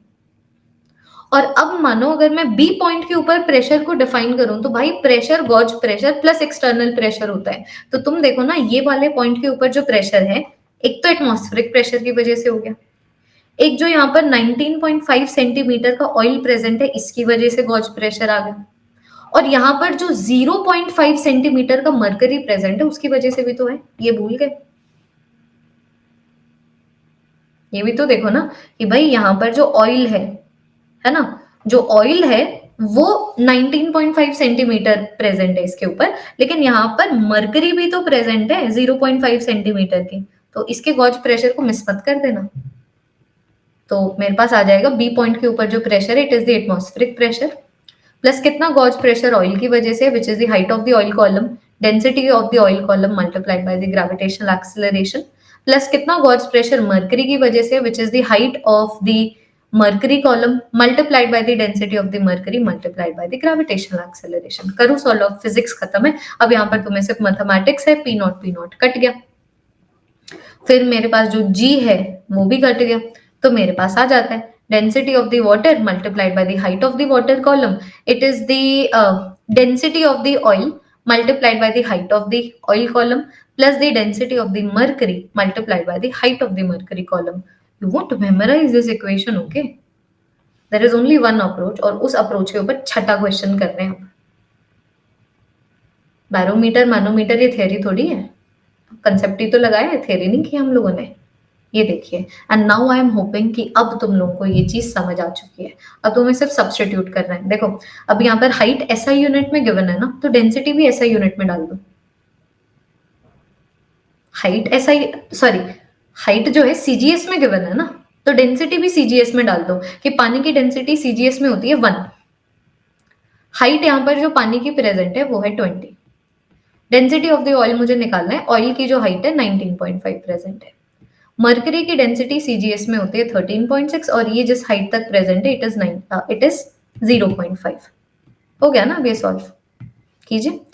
तो 20 is going to be given by 19.5 density of the oil plus ये वाली वैल्यू आ गई मेरे पास 6.8। तो मेरे पास आ गया 19.5 density of the oil, this is going to be given by 13.2। तो डेंसिटी ऑफ द ऑयल की वैल्यू आई 13.2 डिवाइडेड बाय 19.5 CGS में। अब ये SI यूनिट में नहीं आ रहा है, तुमने हाइट को CGS में किया, सबकी डेंसिटी को भी CGS में किया, तो आंसर भी CGS में आएगा। तो ये मेरे पास आ गया ग्राम पर सेंटीमीटर क्यूब। तो मैं तुम्हें ये बोल रही हूँ कि यार कंसेप्ट ना बहुत ही ज्यादा प्यारा है। अगर मानो यहाँ पर जो ये क्वेश्चन अगर कहीं से भी कॉम्प्लिकेट अगर हो सकता है ना, तो वो बच्चों सिर्फ और सिर्फ कैलकुलेशन के बेसिस पे हो सकता है, कंसेप्ट के बेसिस के ऊपर नहीं। कंसेप्ट लिटरली सिर्फ इतना है, total pressure is gauge pressure plus external pressure. External pressure will be same everywhere and the gauge pressure will be equal to ρgh, rho being density of the liquid, h being height of the liquid column जो उस point के above present है, g being the gravitational acceleration। ये देखो, चलिए तो अभी मैं तुम्हें बोल रही हूँ कि ये ना बड़ा बेसिक्स है कि अगर मैं फ्लूइड की बात करूँ तो फ्लूइड के अंदर हमारे पास लिक्विड भी आता है। We have had this conversation. Fluid के अंदर लिक्विड भी आता है बच्चों, और फ्लूइड के अंदर गैस भी आती है। तो अगर तुम लोगों ने आई एम वेरी श्योर अगर काइनेमैटिक्स किया है तो एयर फ्रिक्शन का नाम सुना होगा। तो तुम सोचो ना, एयर फ्रिक्शन कहाँ से आया, कैसे मेजर किया जाता है एयर फ्रिक्शन, तो वो तुम लोग कुछ आज की क्लास में करने वाले हो। तो जो एयर फ्रिक्शन होता है वो भी फ्लूइड फ्रिक्शन होता है। तो जो फ्रिक्शन फ्लूइड से एसोसिएटेड है उसको विस्कस फोर्स बोला जाता है। ये रेजिस्टिव फोर्स है, रिलेटिव मोशन को अपोज करता है। अगर तुम्हें पता है ये सारी चीजें, then you already are aware of the basics of the viscous force, क्योंकि विस्कस फोर्स सिर्फ एक नाम है जो फ्लूइड फ्रिक्शन को दिया गया है। ठीक है, तो ये जो विस्कस फोर्स है ना बच्चों, तुम्हारे इस चैप्टर में दो कैटेगरीज में डिवाइडेड है। तो एक तो आ जाता है फ्लूइड फ्रिक्शन जो एक बॉडी के ऊपर लग रहा हो जब वो लिक्विड के अंदर मूव करती है, और एक फ्लूइड फ्रिक्शन जो दो लिक्विड की लेयर्स के बीच में ही लगता है। अगर मैं ये वाले सिनेरियो में जहां पर बॉडी एक फ्लूइड के थ्रू मूव कर रही है, ठीक है, कैसे भी शेप की हो सकती है, कैसे भी साइज की हो सकती है, बस वो हमारे सिलेबस में नहीं है। हमारे सिलेबस में स्टोक्स लॉ जो सिर्फ सर्कुलर बॉडी के लिए लगता है कि अगर मानो मेरे पास एक सर्कुलर बॉडी है, तो सर्कुलर बॉडी अगर लिक्विड के अंदर मूव करने की कोशिश करे, जैसे कि मानो अगर मैं बोलूं कि भाई ये सर्कुलर बॉडी है, इसके रेडियस की वैल्यू r है, ये ऐसे v की वेलोसिटी से मूव कर रही है, और ये है लिक्विड लेयर्स। तो लिक्विड लेयर्स क्या करेंगी, इसको पीछे की डायरेक्शन में फ्रिक्शन देंगी, है ना, पीछे की डायरेक्शन में इस तरीके से रेजिस्टेंस प्रोवाइड करेंगे। तो ये जो स्टोक्स लॉ है वो बात करता है कि कितना विस्कस फोर्स लग रहा है, कि अगर एक सर्कुलर बॉडी एक लिक्विड लेयर मतलब एक लिक्विड के थ्रू एक फ्लूइड के थ्रू पास करने की कोशिश करे तो उसके ऊपर कितना फोर्स लगता है, that is the Stokes law. तो स्टोक्स लॉ सिर्फ इतना बोलता है कि भाई जो इसके ऊपर विस्कस फोर्स लगेगा definitely it is going to be opposite to the direction of the velocity, which should make sense, negative meaning in the opposite direction. तो मतलब यहाँ पर दो चीजें हैं कि जितनी ज्यादा स्पीड होगी बॉडी की उतना ही ज्यादा विस्कस फोर्स लगेगा। नेगेटिव ये बताता है कि ऑपोजिट डायरेक्शन में लगेगा। और फिर यहाँ पर ये भी है कि जो स्टोक्स लॉ है वो ये भी बोलता है कि उतना ज्यादा विस्कस फोर्स लगेगा जितना ज्यादा रेडियस है उस सर्कुलर बॉडी का। विस्कस फोर्स है, अभी मैं इसको वेक्टर फॉर्म में ही रखूं, then it is directly proportional to negative r v. है ना? रेडियस का कोई डायरेक्शन नहीं है, वेलोसिटी का है। अब साइन ऑफ प्रोपोर्शनैलिटी जाएगा तो कांस्टेंट ऑफ प्रोपोर्शनैलिटी आएगा, तो मेरे पास स्टोक्स लॉ की इक्वेशन ये बन जाती है 6 पाई नीटा आरवी। ध्यान से देखिए, this is the equation of the Stokes law. Magnitude हो जाएगा 6 pi eta r v, r is the radius, v is the speed, magnitude of the velocity. इसको बोला जाता है coefficient of viscosity, which should be so general everyone. जैसे जब हम लोग मैकेनिकल फ्रिक्शन भी करते हैं तो हम देखते हैं कोएफिशिएंट ऑफ फ्रिक्शन। तो यहाँ पर अगर मैं फ्लूइड फ्रिक्शन की बात कर रही हूँ तो यहाँ पर भी कोएफिशिएंट ऑफ फ्रिक्शन आएगा, कोएफिशिएंट ऑफ फ्लूइड फ्रिक्शन आएगा, कोएफिशिएंट ऑफ विस्कस फोर्स आएगा, जिसको कोएफिशिएंट ऑफ विस्कोसिटी बोला जाता है। जिसको क्या बोला जाता है? जिसको बोला जाता है कोएफिशिएंट ऑफ विस्कोसिटी। तो ये ऑब्वियस सी बात है कि भाई जितना ज्यादा किसी भी लिक्विड के लिए अगर मानो कोएफिशिएंट ऑफ विस्कोसिटी की वैल्यू ज्यादा है, इसका मतलब क्या, जो वो विस्कस फोर्स अप्लाई करेगी on a body it is going to be greater. तो मतलब ये वाले लिक्विड में जो फ्लूइड फ्रिक्शन होगा वो भी ज्यादा होगा। सो ये हो गया हमारे पास स्टोक्स लॉ एंड विस्कोसिटी। इसके बारे में आगे डिस्कशन करेंगे, ये वाला टॉपिक अभी नहीं आया है। अभी मैं तुम्हें ये बोल रही हूँ कि तुम लोगों ने अभी कोएफिशिएंट ऑफ विस्कोसिटी के बारे में जाना है, तो फटाफट से यूनिट्स एंड डिमेंशंस। तो ये मेरे पास आ गया। अब तो मैं सिर्फ मैग्नीट्यूड लिख रही हूँ 6 पाई नीटा आरवी। तो अभी अगर मानो मैं सबसे पहले अगर मैं यूनिट के सेंस में डिस्कशन करने लग जाऊं, यूनिट के सेंस में डिस्कशन करूं, तो यहाँ पर आ गया न्यूटन, ये आ गया नीटा, ये आ गया मीटर, ये मेरे पास आ गया मीटर पर सेकेंड। तो नीटा के यूनिट्स आ गए newton divided by metre square per second, which is basically newton per metre square second. ये आ गए यूनिट्स। कुछ याद नहीं रखना है, बेसिक हम लोगों ने मल्टीप्लिकेशन डिवीजन की है। वैसे चलो डायमेंशंस निकालते हैं। तो डायमेंशंस आ गए फोर्स के डायमेंशंस, हाँ जी, फोर्स के डायमेंशंस आ गए mlt -2, है ना, mlt -2। फिर नीटा के डायमेंशंस भाई मैं निकाल रही हूँ, रेडियस लेंथ है, वेलोसिटी मेरे पास आ गया lt -1। तो नीटा के डायमेंशंस हो गए मेरे पास mlt -2, ये आया l2 t -1, तो ये मेरे पास आया ml -1 t -1। These are the dimensions of coefficient of viscosity. You don't memorize it. हाँ, तो क्वेश्चन देखिएगा। तो क्वेश्चन दिया हुआ है कि भाई मेरे पास एक छोटी सी ड्रॉप है जिसके रेडियस की वैल्यू r1 है, ये जो तुम्हें यहाँ पर दिख रही है। तो ये जो छोटी सी ड्रॉप है उसके रेडियस की वैल्यू r1 है, उसके ऊपर विस्कस फोर्स मानो F1 का लग रहा है, उसकी वेलोसिटी v है। अब मैं तुम्हें बोल रही हूँ जब 8 ऐसे ड्रॉप्स कंबाइन कर जाए, 2 2 4 4 2 8, हाँ, जब 8 ऐसे ड्रॉप्स कंबाइन करने लग जाएं और वो कॉम्बिनेशन 2v की वेलोसिटी से मूव करने लग जाए, तब विस्कस फोर्स इतना लग रहा है।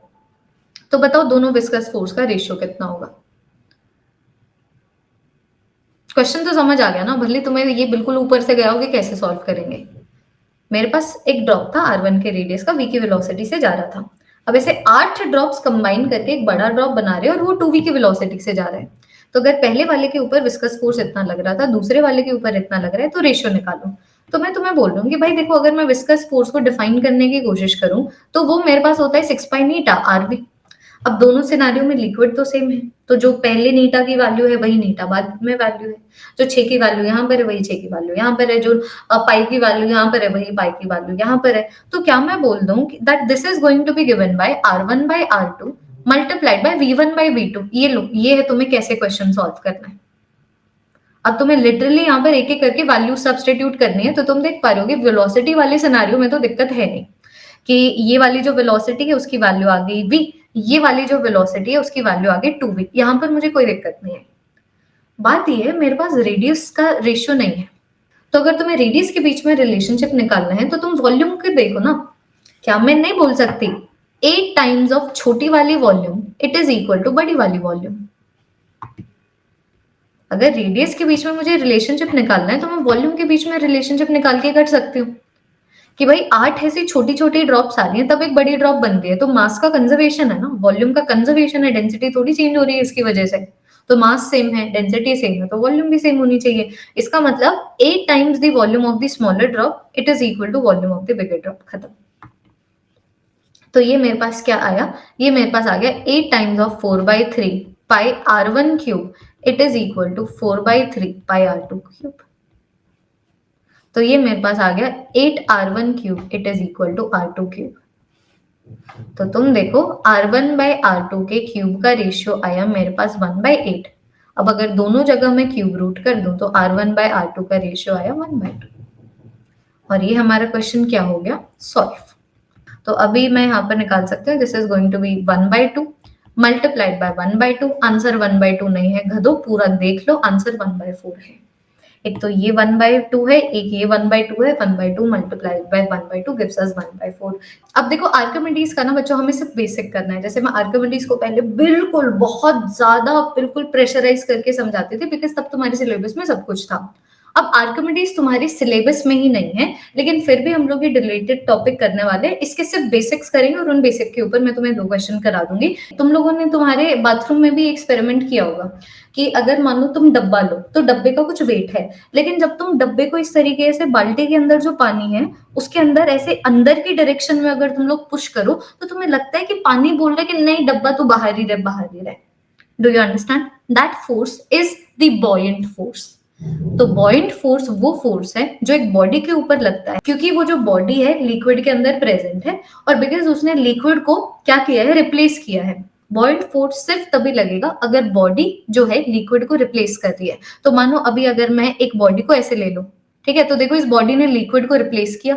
अब मानो अगर मैं इसको थोड़ा सा और लिक्विड के अंदर डाल दूं, अब मानो अगर मैं इसको पूरा का पूरा लिक्विड के अंदर डाल दूं, तो बॉयंट फोर्स तीनों सिनारियों में लग रहा है, क्योंकि यहाँ पर ये वाली जो लिक्विड है वो रिप्लेस हो रही है, यहाँ पर जो ये वाली लिक्विड है वो रिप्लेस हो रही है, यहाँ पर तो पूरी की पूरी लिक्विड रिप्लेस हो रही है। तो बॉयंट फोर्स का पहले मतलब समझो कि बॉयंट फोर्स वो फोर्स है जो एक बॉडी के ऊपर लगता है जब बॉडी लिक्विड के अंदर आके लिक्विड को रिप्लेस करती है। आर्किमिडीज प्रिंसिपल मुझे बताता है कि कितना बॉयंट फोर्स लगेगा। तो आर्किमिडीज प्रिंसिपल ये बोलता है कि जितना भी बॉयंट फोर्स लगेगा एक बॉडी के ऊपर, ध्यान दीजिएगा क्योंकि एक स्टेटमेंट है, फॉर्मूलाज वगैरह हम खुद से निकाल लेंगे, स्टेटमेंट समझो। बॉयंट फोर्स जो एक बॉडी के ऊपर लगेगा it is going to be given by weight of the liquid displaced. Weight of the liquid displaced, जितने भी लिक्विड डिस्प्लेस की है उसका वेट कितना है। कि मानो अगर यहाँ पर एक बॉडी आती है लिक्विड को डिस्प्लेस करती है, मान लो उसने 4 ml की लिक्विड को डिस्प्लेस किया, अब उसका कुछ वेट होगा ना, 4 ml में कुछ मास होगा, उसको ग्रेविटेशनल एक्सेलरेशन से मल्टीप्लाई करूं तो कुछ वेट निकलेगा, राइट है ना बच्चों। तो अगर मानो एक बॉडी ने 2 न्यूटन की वेट की लिक्विड को डिस्प्लेस किया है तो इस बॉडी के ऊपर जो बॉयंट फोर्स होगा वो 2 न्यूटन का लगेगा। Then this is the mass of the liquid displaced. देखो this is the mass of the liquid displaced multiplied by the gravitational acceleration.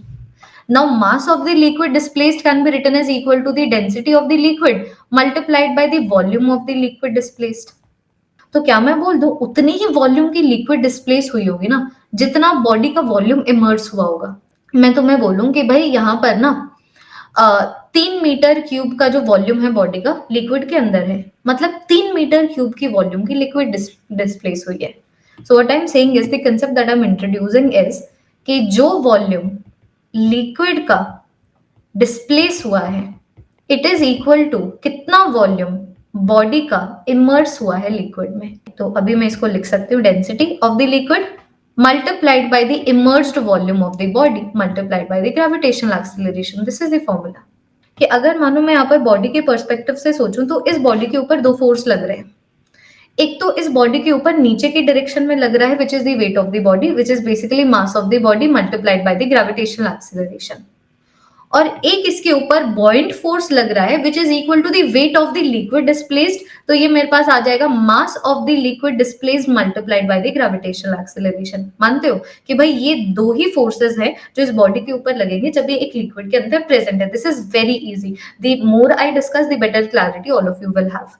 तो मैं अभी अगर मानो इसको थोड़ा सा खोलने की कोशिश करूं तो ये मेरे पास आ जाएगा वॉल्यूम ऑफ द बॉडी। मानो यहाँ पर मैं तुम्हें बोलूंगी भाई यहाँ पर जो टोटल वॉल्यूम बॉडी का है उसको मैं v की हेल्प से डिनोट कर रही हूँ। तो volume of the body density of the body multiplied by the gravitational acceleration, और ये हम लोग देख चुके हैं this is the immersed volume of the body multiplied by the density of the liquid multiplied by the gravitational acceleration. यही scenario है ना बच्चों कि अगर एक बॉडी लिक्विड के अंदर प्रेजेंट है उसके ऊपर 2 ही फोर्सेस लगेंगे, एक लगेगा वेट ऑफ द बॉडी नीचे की डायरेक्शन में और एक लगेगा बॉयंट फोर्स ऊपर की डायरेक्शन में। तो गौर फरमाइएगा, buoyant force density of the body के ऊपर नहीं डिपेंड करता है, buoyant force volume of the body के ऊपर नहीं डिपेंड करता है, बॉयंट फोर्स लिक्विड के ऊपर डिपेंड करता है, कितनी डेंसिटी की लिक्विड है और कितनी वॉल्यूम इस लिक्विड की रिप्लेस हुई है। वो तो हम लोग हमारी कंसेप्चुअल अंडरस्टैंडिंग के बेसिस के ऊपर लिख रहे हैं कि भाई उतनी वॉल्यूम डिस्प्लेस हुई होगी ना जितनी इमर्ज्ड वॉल्यूम है बॉडी की, दैट इज द रीजन यहाँ पर immersed volume of the body आ रहा है। बट तुम्हें समझना पड़ेगा कि यहाँ पर ये जो बॉयंट फोर्स है, गौर फरमाइएगा, अभी जो मैंने जो कुछ भी बोला मैं यहाँ पर लिखना चाहूंगी कि यहाँ पर जो बॉयंट फोर्स है it does not depend on the density of the body. कहाँ है density of the body? Formula देखो ना, अगर मैं बोलूं A is equal to B multiplied by C, इसका मतलब A does not depend on D, A does not depend on E, A does not depend on X. If A is equal to B multiplied by C, it means A depends on B and A depends on C. तो तुम देखो ना, ये है ना बच्चों buoyant force, तो कहाँ है डेंसिटी ऑफ द बॉडी, कहाँ पर है volume of the body? Mass of the liquid which is displaced depends on the volume of the liquid which is displaced, which is the immersed volume of the body, and it depends on the density of the liquid. तो body की density पे नहीं depend करेगा। मतलब तुम समझ पा रहे हो, मानो अगर पानी है, अब पानी के अंदर मानो अगर मैं 6 ml को डिस्प्लेस करा दूं या तो वुड से, या मैं 6 ml डिस्प्लेस करा दूं स्टील से, जब तक 6 ml पानी का डिस्प्लेस हुआ है, इसका मतलब दोनों डिफरेंट डिफरेंट बॉडीज ने same mass of the water को डिस्प्लेस किया है, तो दोनों के ऊपर सेम बॉयंट फोर्स लगेगा। वही चीज मैं तुम्हें यहाँ पर बता रही हूँ। तो क्या मैं बोल दूं कि जब ये दोनों फोर्सेस इक्वल होंगे तो बॉडी फ्लोट करेगी, अगर नीचे वाला फोर्स बड़ा होगा तो बॉडी सिंक कर जाएगी। तो बॉडी कब फ्लोट करेगी? बॉडी फ्लोट तब करेगी जब ऊपर वाला जो फोर्स है और जो नीचे वाला जो फोर्स है एक दूसरे को इक्वलाइज कर दे। ध्यान से देखिएगा, दोनों सिनेरियो है फ्लोटिंग की, लेकिन अलग अलग है कि एक तो पूरा इमर्स होके फ्लोट कर रही है और एक पार्शियली इमर्स होके फ्लोट कर रही है। अब तुम लोग सोच रहे हो कि यार दी ऐसे कैसे, कंडीशन तो एक ही है, और मैं तुम्हारी बात से बिल्कुल एग्री करती हूँ कि भाई सिचुएशन तो एक ही है कि फ्लोट तब करेगा जब ऊपर नीचे वाले फोर्सेस बैलेंस हो जाए। मतलब जो ऊपर फोर्स लग रहा है buoyant force which is the immersed volume, which is immersed volume multiplied by the density of the liquid multiplied by the gravitational acceleration, it is equal to the weight of the body, which is volume of the body multiplied by the density of the body multiplied by the gravitational acceleration. तो मैं तुम्हें बोल रहा हूँ, obviously बात है दोनों scenarios में ये जो सिचुएशन है वो सेटिस्फाई होगी। दोनों सिनेरियोज में ये वाली जो सिचुएशन है सेटिस्फाई होगी कि जब तक बॉडी फ्लोट करिए ऊपर नीचे वाले फोर्सेस बैलेंस्ड होंगे। लेकिन मैं तुम्हें बोल रही हूँ ऐसा भी तो हो सकता है, ध्यान से देखना, ऐसा भी तो हो सकता है कि डेंसिटी ऑफ द बॉडी और डेंसिटी ऑफ द लिक्विड एक ही हो। क्योंकि अगर डेंसिटी ऑफ द बॉडी और डेंसिटी ऑफ द लिक्विड अगर एक हुआ ना तो ये वाला रेशियो 1 हो जाएगा। लाइक इसको मैथमेटिकली देखना कंपैरेटिवली इजियर है कि जब मैं कंसेप्चुअली इसकी बात करूं, ये तो हम लोगों ने पूरा कंसेप्चुअली समझा है, तो ये मेरे पास एक रेशियो आ जाता है कि बॉडी की कितनी वॉल्यूम इमर्स्ड है divided by the total volume, it is equal to the density of the body by the density of the liquid. तो मैं तुम्हें बोल रही हूँ कि यार जनरल सेंस में तो ये होना चाहिए कि जो बॉडी की वॉल्यूम है इमर्स्ड वॉल्यूम से बड़ी है। इसका मतलब जो डेंसिटी ऑफ द लिक्विड है वो डेंसिटी ऑफ द बॉडी से बड़ा है। If I am saying that this is greater, it means this is greater. तो मैं तुम्हें ये बोल रही हूँ कि जब डेंसिटी लिक्विड की बॉडी की डेंसिटी से ज्यादा बड़ी हो तो वो फ्लोट करता है पार्शियली इमर्स होके। जब density of the body density of the liquid के इक्वल टू हो तो वो फ्लोट करता है फुली इमर्स होके। क्या मैं बोल दूं कि यार दोनों सिनेरियो में, मतलब है तो फ्लोटिंग वाले सिनेरियो ही ना, तो क्या मैं बोल दूं यहाँ पर एपरेंट वेट 0 हो जाएगा? एपरेंट वेट का मतलब बॉडी जैसे बिहेव कर रही है उसके हिसाब से बॉडी का क्या वेट है, तो एपरेंट वेट की वैल्यू यहाँ पर क्या आ जाएगी? 0 आ जाएगी। तो हमें अगर अब मैं यहाँ पर जैसे ये मैंने पूरा फ्लोट वाले सिनेरियो को मैं डिस्कस कर रही थी, तो अब मानो बच्चों मैं इस फ्लोट वाले सिनेरियो से आ जाऊं सिंक वाले सिनेरियो के ऊपर, तो ऑब्वियस सी बात है वो सिंक कब करेगा बच्चों?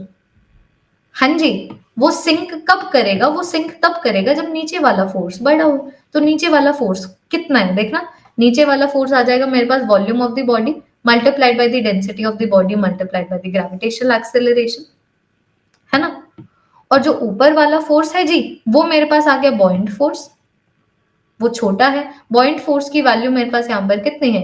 It is equal to the, यहाँ पर पूरी की पूरी बॉडी इमर्ज है, अगर बॉडी सिंक कर रही है तो उसकी पूरी वॉल्यूम इमर्ज है, सो इमर्ज वॉल्यूम आ जाएगा वॉल्यूम ऑफ द बॉडी, यहाँ पर आ गया density of the liquid multiplied by the gravitational acceleration. तो कहने से एपरेंट वेट कि ये जैसे बिहेव कर रहा है उसके हिसाब से इसका कितना वेट है, so that is the net force in the downward direction, this is the apparent wait. तो अगर मानो मैं यहाँ पर एपरेंट वेट को लिखना चाहूँ, सो वो वाली वैल्यू कितनी आ जाएगी, it is the actual wait of the body minus the buoyant force which is acting on the body, है ना। तो फॉर्मूला लिखना बड़ी बात थोड़ी है, ये देखो वेट ऑफ द बॉडी आ जाएगा volume of the body, density of the body, gravitational acceleration, buoyant force आ जाएगा immersed volume, density of the liquid, gravitational acceleration. अब बॉडी पूरी की पूरी लिक्विड के अंदर प्रेजेंट है तो इमर्ज्ड वॉल्यूम ही टोटल वॉल्यूम है बॉडी का। ये आगे फॉर्मूलाज, तो फॉर्मूला का स्ट्रेस नहीं है भाई, यहाँ पर देखो ये मैं अभी इसको कैसे जैसे मर्जी लिख लूं, तो यहाँ पर फॉर्मूला का स्ट्रेस नहीं है, कंसेप्ट्स का है। कि अगर मानो नीचे के डायरेक्शन में वेट 10 न्यूटन लग रहा था, बॉयंट फोर्स 3 न्यूटन लग गया, मैं बोल रही हूँ एपरेंट वेट कितना है, कि जैसे बॉडी बिहेव कर रही है उसके हिसाब से इसका वेट बताओ। तो बॉडी तो नीचे ऐसे गिर रही है जैसे कि उसका वेट 7 न्यूटन हो, तो एपरेंट वेट कितना आ गया, 7 न्यूटन। ठीक है, तो क्या मैं अभी यहाँ पर बोल दूं कि जितना भी बॉयंट फोर्स होगा उतना ही वेट में लॉस आएगा। मानो अगर बॉयंट फोर्स लग जाए 3 न्यूटन का, तो बॉडी तो ऐसे बिहेव कर रही है ना जैसे उसका वेट 3 न्यूटन से कम हो गया है, कि बॉडी तो ऐसे फॉल कर रही है ना जैसे उसका वेट 7 न्यूटन हो। तो ये मैंने लिखा हुआ है, तो डोंट मेमोराइज ना, ये फॉर्मूला याद रखो ना कुछ याद रखो, आर्किमिडीज प्रिंसिपल का बेसिक याद रखो। आर्किमिडीज प्रिंसिपल बोलता है कि अगर बॉडी एक लिक्विड के अंदर है तो उसके ऊपर जो फोर्स लगेगा which is the buoyant force, it is equal to the weight of the liquid displaced. जैसे देखो अभी मैं तुम्हें क्वेश्चन करवाती हूँ, देयर आर नो फॉर्मूलाज, अगर तुम ये सोचोगे आर्किमिडीज प्रिंसिपल में है फॉर्मूला तो डेफिनेटली आएगा, वरना नहीं है। तो यहाँ पर बोला हुआ है कि आइस है और ये जो आइस है पानी के ऊपर तैर रहा है, ठीक है। तो आइस जो है पानी के ऊपर तैर रहा है और फ्लोट कर रहा है, तो तुमसे यही पूछा हुआ है कितना पोर्शन आइस का वाटर के बाहर है। तो मैं बोल रही हूँ कि भाई देखो मुझे यहाँ पर कोई फॉर्मूला नहीं चाहिए, अगर मानो ये फ्लोट कर रहा है तो एक ही सिनारियो हो सकता है। इस इमर्ज्ड वॉल्यूम को मैं वी आई ले लेती हूँ, टोटल वॉल्यूम को मैं यहाँ पर वी ले लेती हूँ, कि अगर ये फ्लोट कर रहा है तो नीचे की डायरेक्शन में जो फोर्स है which is the total volume of the ice multiplied by the density of the ice multiplied by the gravitational acceleration, उतना ही बॉइंट फोर्स लग रहा होगा ऊपर की डायरेक्शन में, विच इज कितना वॉल्यूम यहाँ पर इमर्ज्ड है multiplied by density of the liquid which is the water multiplied by the gravitational acceleration. देखो तुम देखो ना, emerged volume by the total volume, it is density of the ice by density of the water. अब ice की density SI units में इतनी, water की density SI units में इतनी, तो ये मेरे पास आ गया 1/4। तो अगर 1/4 हिस्सा अंदर है तो 3/4 हिस्सा बाहर है। सो अगर 1/4 हिस्सा या फिर आई कैन से 25% अगर इनसाइड है, क्योंकि हम डायरेक्टली आउटसाइड तो नहीं निकाल सकते, हम तो इनसाइड निकाल सकते हैं, तो जो 3/4 हिस्सा है बोले तो 75% वो आउटसाइड है। मुश्किल था। अब मैं तुम्हें ये फ्लोटिंग वाला क्वेश्चन मैंने तुम्हें दे दिया, अब एक ये क्वेश्चन दे दूं कि भाई बॉडी एक लिक्विड के अंदर प्रेजेंट है, बॉडी की डेंसिटी इतनी है, लिक्विड की डेंसिटी इतनी है, ठीक है, और मैं तुम्हें वॉल्यूम ऑफ द बॉडी भी दे देती हूँ। यहाँ पर वॉल्यूम ऑफ द बॉडी की वैल्यू है 2 मीटर क्यूब, ठीक है। अब तुम्हें यहाँ पर पूछा हुआ है बताओ कितना बॉयंट फोर्स लग रहा है, कितना अपरेंट वेट है, कितना लॉस इन वेट है, सब बता दो। तो मैं बोल रही हूँ कॉम्प्लिकेट दिख रहा हमें करना ही नहीं है, डायग्राम से ही सॉल्व कर लो, क्या ही करोगे, वो फॉर्मूला क्यों लगाना है, हम डायग्राम से ही सॉल्व कर लेते कि भाई देखो मैं खुद देख पा रही हूँ यहाँ पे कि जो बॉडी की डेंसिटी है लिक्विड के डेंसिटी से अगर ज्यादा है तो ऑब्वियसली बात है सिंक करेगी, है ना, सिंक करेगी। तो निकाल लेते हैं क्या सिनेरियो है। तो यहाँ पर वेट ऑफ द बॉडी नीचे लगेगा which is equal to the volume of the body, density of the body, gravitational acceleration. Volume of the body SI unit में ये है, density of the body SI unit में ये है, gravitational acceleration SI unit में ये है। तो वेट ऑफ द बॉडी हो गया मेरे पास 1600 न्यूटन। अब उसी तरीके से बच्चों अगर मैं बॉइंट फोर्स की वैल्यू निकालूं तो बॉइंट फोर्स कितना लगेगा, it is volume of the liquid displaced which is the emerged volume multiplied by the density of the liquid multiplied by the gravitational acceleration। अब यहाँ पर पूरा का पूरा बॉडी का वॉल्यूम इमर्ज्ड है तो इमर्ज्ड वॉल्यूम भी आ गया SI यूनिट में 2, जो डेंसिटी ऑफ द लिक्विड है एसआई यूनिट में आ गई 60, ग्रेविटेशनल एक्सेलरेशन आ गया 10, तो ये मेरे पास आ गया 1200 न्यूटन। खत्म। तुम देखो हमारे डायग्राम से सॉल्व हो गया। क्या पूछा हुआ अभी तुमसे? देखो तुमसे ये पूछा हुआ है बॉइंट फोर्स कितना है, तो ये है बॉइंट फोर्स। ये लो बॉइंट फोर्स की वैल्यू कितनी आ गई 1200 न्यूटन। अब अगर इस बॉडी का रियल वेट 1600 न्यूटन है, अगर इसके ऊपर बॉइंट फोर्स 1200 न्यूटन का लग रहा है, तो ऑब्वियस सी बात है ये बॉडी ऐसे फॉल करेगी जैसे इसका जो वेट है 400 न्यूटन हो। So the apparent wait is 400 Newton.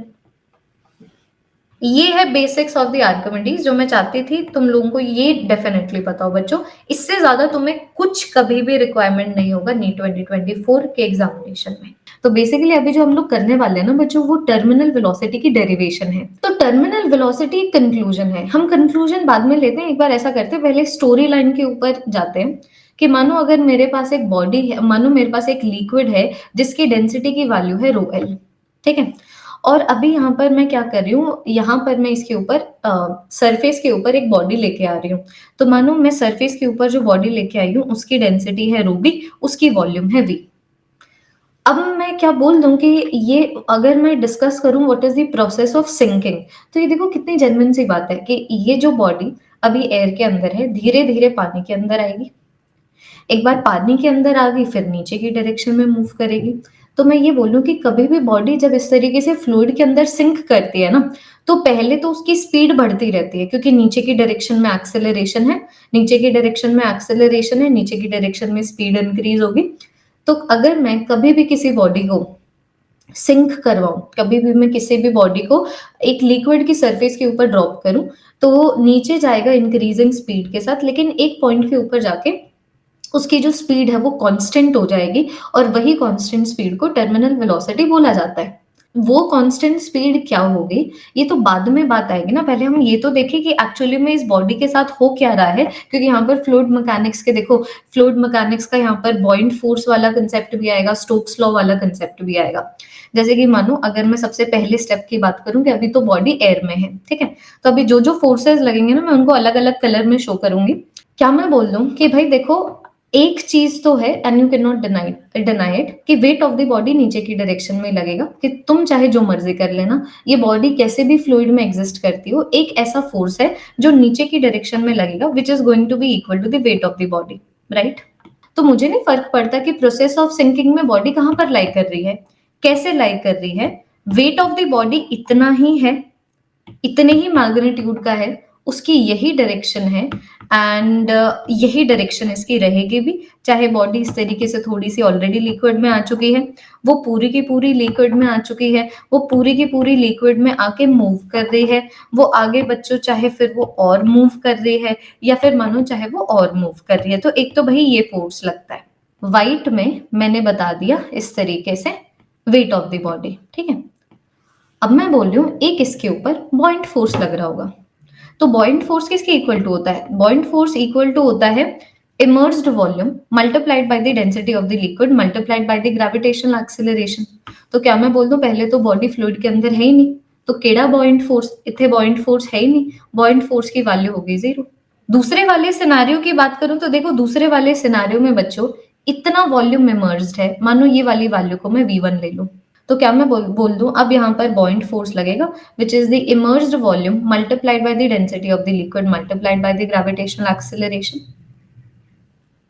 अब जब वो पूरी की पूरी इमर्ज हो चुकी है, गौर फरमाइएगा, जब वो पूरी की पूरी इमर्ज हो चुकी है तो अब जो बॉइंट फोर्स जितना मैक्सिमम हो सकता है उतना हो गया, which is volume of the body density of the liquid multiplied by the gravitational acceleration, और फिर बॉइंट फोर्स इतना ही रहेगा। एक बार जरा सा देखिएगा, फिर ये जो बॉइंट फोर्स है इसने इतना ही रहना है क्योंकि जो वॉल्यूम डिस्प्लेस हो रही है लिक्विड की वो तो सेम ही रही। एक बार वो पूरा का पूरा लिक्विड के अंदर आ चुका है तो पहले तो बॉइंट फोर्स बढ़ा, लेकिन फिर बाद में जो बॉइंट फोर्स है वो क्या हो गया, वो कांस्टेंट हो गया।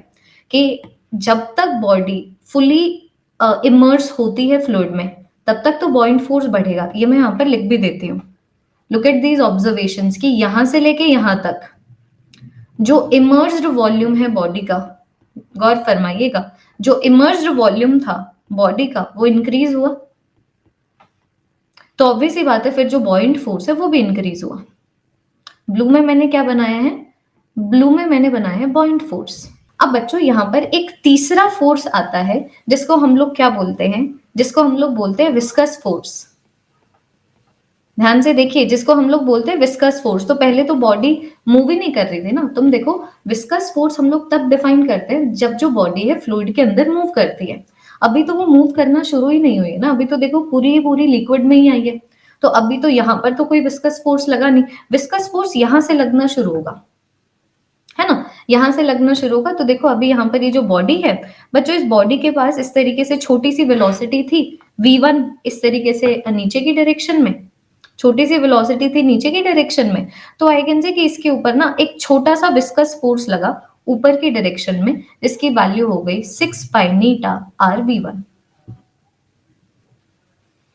एक बार जरा सा देखिए, है ना, हाँ सर्कुलर बॉडी, अरे यार please assume that this is a circular body. बिल्कुल बहुत अच्छा पॉइंट बोला है मेंडल।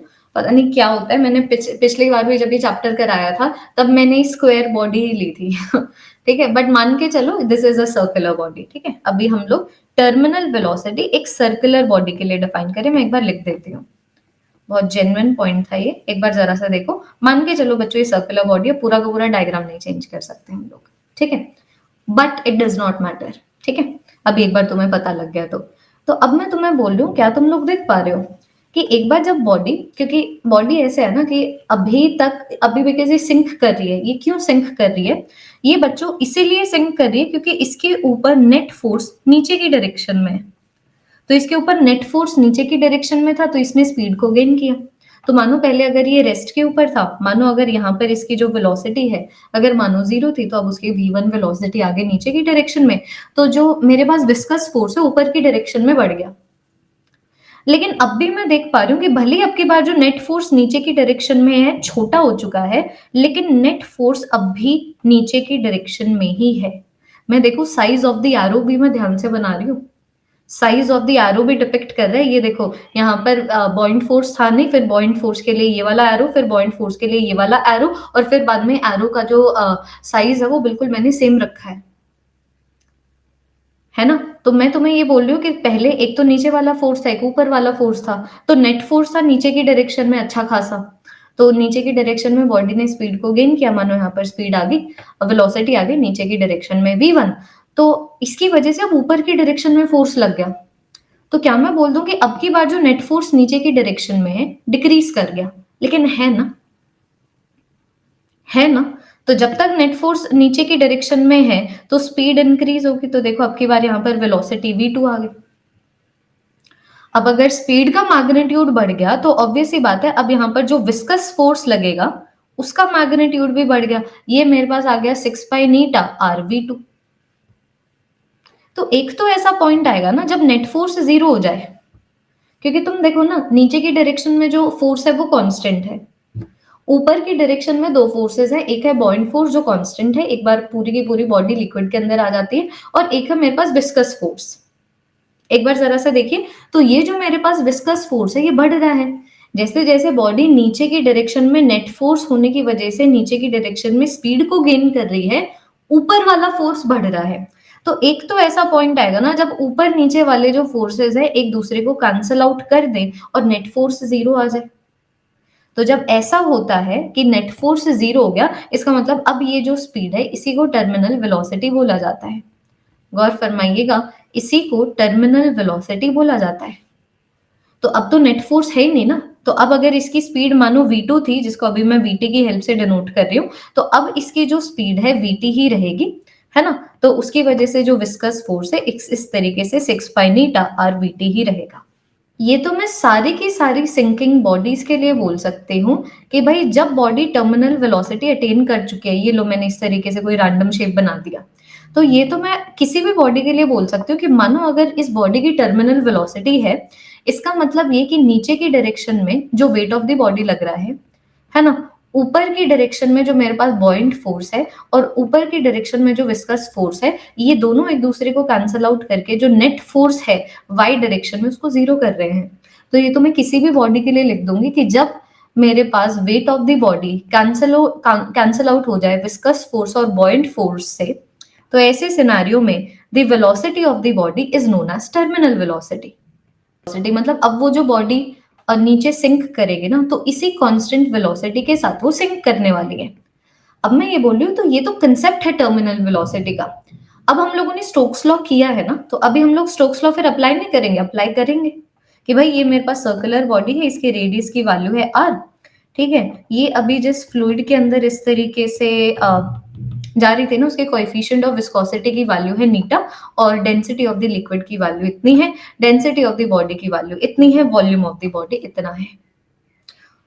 तो मैं बोल सकती हूँ कि अगर इसकी नीचे की डायरेक्शन में टर्मिनल वेलोसिटी vt है, मतलब नीचे की डायरेक्शन में जो वेट ऑफ द बॉडी है, volume of the body, density of the body, gravitational acceleration, और ऊपर की डायरेक्शन में जो फोर्स है, एक तो हो गया buoyant force which is volume of the body, density of the liquid, gravitational acceleration, और एक स्टोक्स लॉ की हेल्प से viscous force 6 pi eta rv। तो ये क्या कर रहे हैं, एक दूसरे को कैंसिल आउट कर रहे हैं। तो मैं तुम्हें ये बोल रही थी कि तुम्हें टर्मिनल वेलोसिटी की इक्वेशन नहीं याद रखनी है। मानो अगर तुम्हें एग्जाम में कहीं पे पूछी जाती है टर्मिनल वेलोसिटी और तुम भूल गए, इतना ज्यादा मुश्किल नहीं होगा बच्चों इक्वेशन निकालना। आई नो टाइम लगेगा, मे बी तुम्हें 45 सेकेंड्स का टाइम लगे, मे बी 1 मिनट का टाइम लगे, लेकिन ऐसे ही होता है, तुम्हें वो टाइम देना ही पड़ेगा, तुम्हें फॉर्मूला याद ही नहीं रखना है। ये मत सोचना कि नहीं फॉर्मूला याद है तो तुम्हारा कुछ बनेगा नहीं।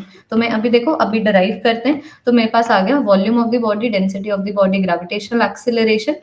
ये देखो फटाफट से मैं इस तरीके से लिख देती हूँ। तो अभी मुझे यहाँ पर ये वाली वेलोसिटी जो है टर्मिनल वेलोसिटी, ये देखो ये जो वेलोसिटी है टर्मिनल वेलोसिटी, वो निकालना है ना। तो पहले मैं वॉल्यूम का ख्याल रख लेती हूँ, क्योंकि यहाँ पर रेडियस है, यहाँ पर वॉल्यूम है।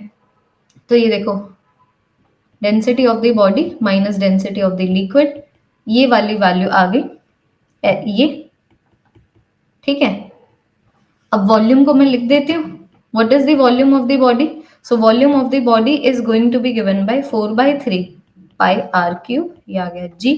Density of the body minus density of the liquid 6 pi eta rv। Now you simply need to rearrange to calculate the terminal velocity, जिसकी वैल्यू कितनी आ जाएगी, 2/9 pi r square g by eta, नहीं pi नहीं आएगा, पाई चला गया, एक minute, r square g by eta, density of the body minus density of the liquid. ये है फॉर्मूला। देखो बच्चों, ये है फॉर्मूला, याद नहीं रखना है भाई, तुम्हें निकालना आना चाहिए।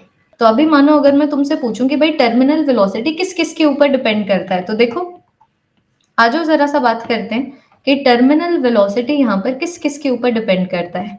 तो ऑब्वियस ही बात है, डेंसिटी ऑफ द बॉडी पे भी डिपेंड करेगा, डेंसिटी ऑफ द लिक्विड के ऊपर भी डिपेंड करेगा, है ना। यहाँ पर एक और चीज मैं देख पा रही हूँ कि भाई जितना ज्यादा रेडियस ऑफ द बॉडी होगा, उतनी ही ज्यादा उसकी टर्मिनल वेलोसिटी होगी। ये मुझे देखने को मिल रहा है, मतलब जितनी बड़ी बॉडी उतनी ही ज्यादा उसकी टर्मिनल वेलोसिटी। तो मानो अगर मैं कॉइन को डालूं ओशन में, और मानो अगर मैं टाइटैनिक को डालूं, I can take that example now, ठीक है, क्योंकि मेरी वजह से नहीं था। तो अगर मैं कॉइन को डालूं ओशन में और टाइटैनिक को डालूं अगर मैं ओशन में, तो जो टर्मिनल वेलोसिटी टाइटैनिक की होगी वो ज्यादा होगी। ये हम अभी यहाँ पर इक्वेशन से देख पा रहे हैं। उसी तरीके से मैं यहाँ पर ये भी बोल सकती हूँ कि जितना ज्यादा कोएफिशिएंट ऑफ विस्कोसिटी होगा फ्लूइड का, उतनी ही कम टर्मिनल वेलोसिटी होगी, and it should make sense कि भाई जितना ज्यादा कोएफिशिएंट ऑफ विस्कोसिटी है फ्लूइड का, मतलब उतनी गाढ़ी फ्लूइड है। तो बिल्कुल अगर गाढ़ी फ्लूइड है, बिल्कुल मतलब बहुत ही ज्यादा विस्कस फ्लूइड है, तो वो नहीं ज्यादा वेलोसिटी से एक बॉडी को उसके अंदर मूव करने देगी। तो अगर कोएफिशिएंट ऑफ विस्कोसिटी फ्लूइड का ज्यादा है, तो टर्मिनल वेलोसिटी यहाँ पर छोटी हो जाएगी। मानो मैं तुम्हें बोलूंगी भाई मेरे पास यहाँ पर दो बॉडीज है, दो बॉडीज सेम फ्लूइड के अंदर सिंक कर रही है। पहले वाली बॉडी का रेडियस 2r है, दूसरे वाली बॉडी का रेडियस r है। पहले वाले की अगर टर्मिनल वेलोसिटी v1 है और दूसरे वाले की टर्मिनल वेलोसिटी v2 है, तो दोनों का रेशियो बताओ अगर डेंसिटी ऑफ द बॉडी भी सेम है, कि फ्लूइड तो सेम है ही। तो देखो बच्चों, अगर फ्लूइड सेम हो गया तो ऑब्वियसली बात है density of the liquid same हो गया, है ना। Coefficient of viscosity of the fluid same हो गया। अब मैं तुम्हें ये बोल रही हूँ कि जो डेंसिटी ऑफ द बॉडी है, दोनों का डेंसिटी ऑफ द बॉडी भी सेम है। मानो पहले अगर स्टील की बॉल है तो दूसरी भी स्टील की बॉल है।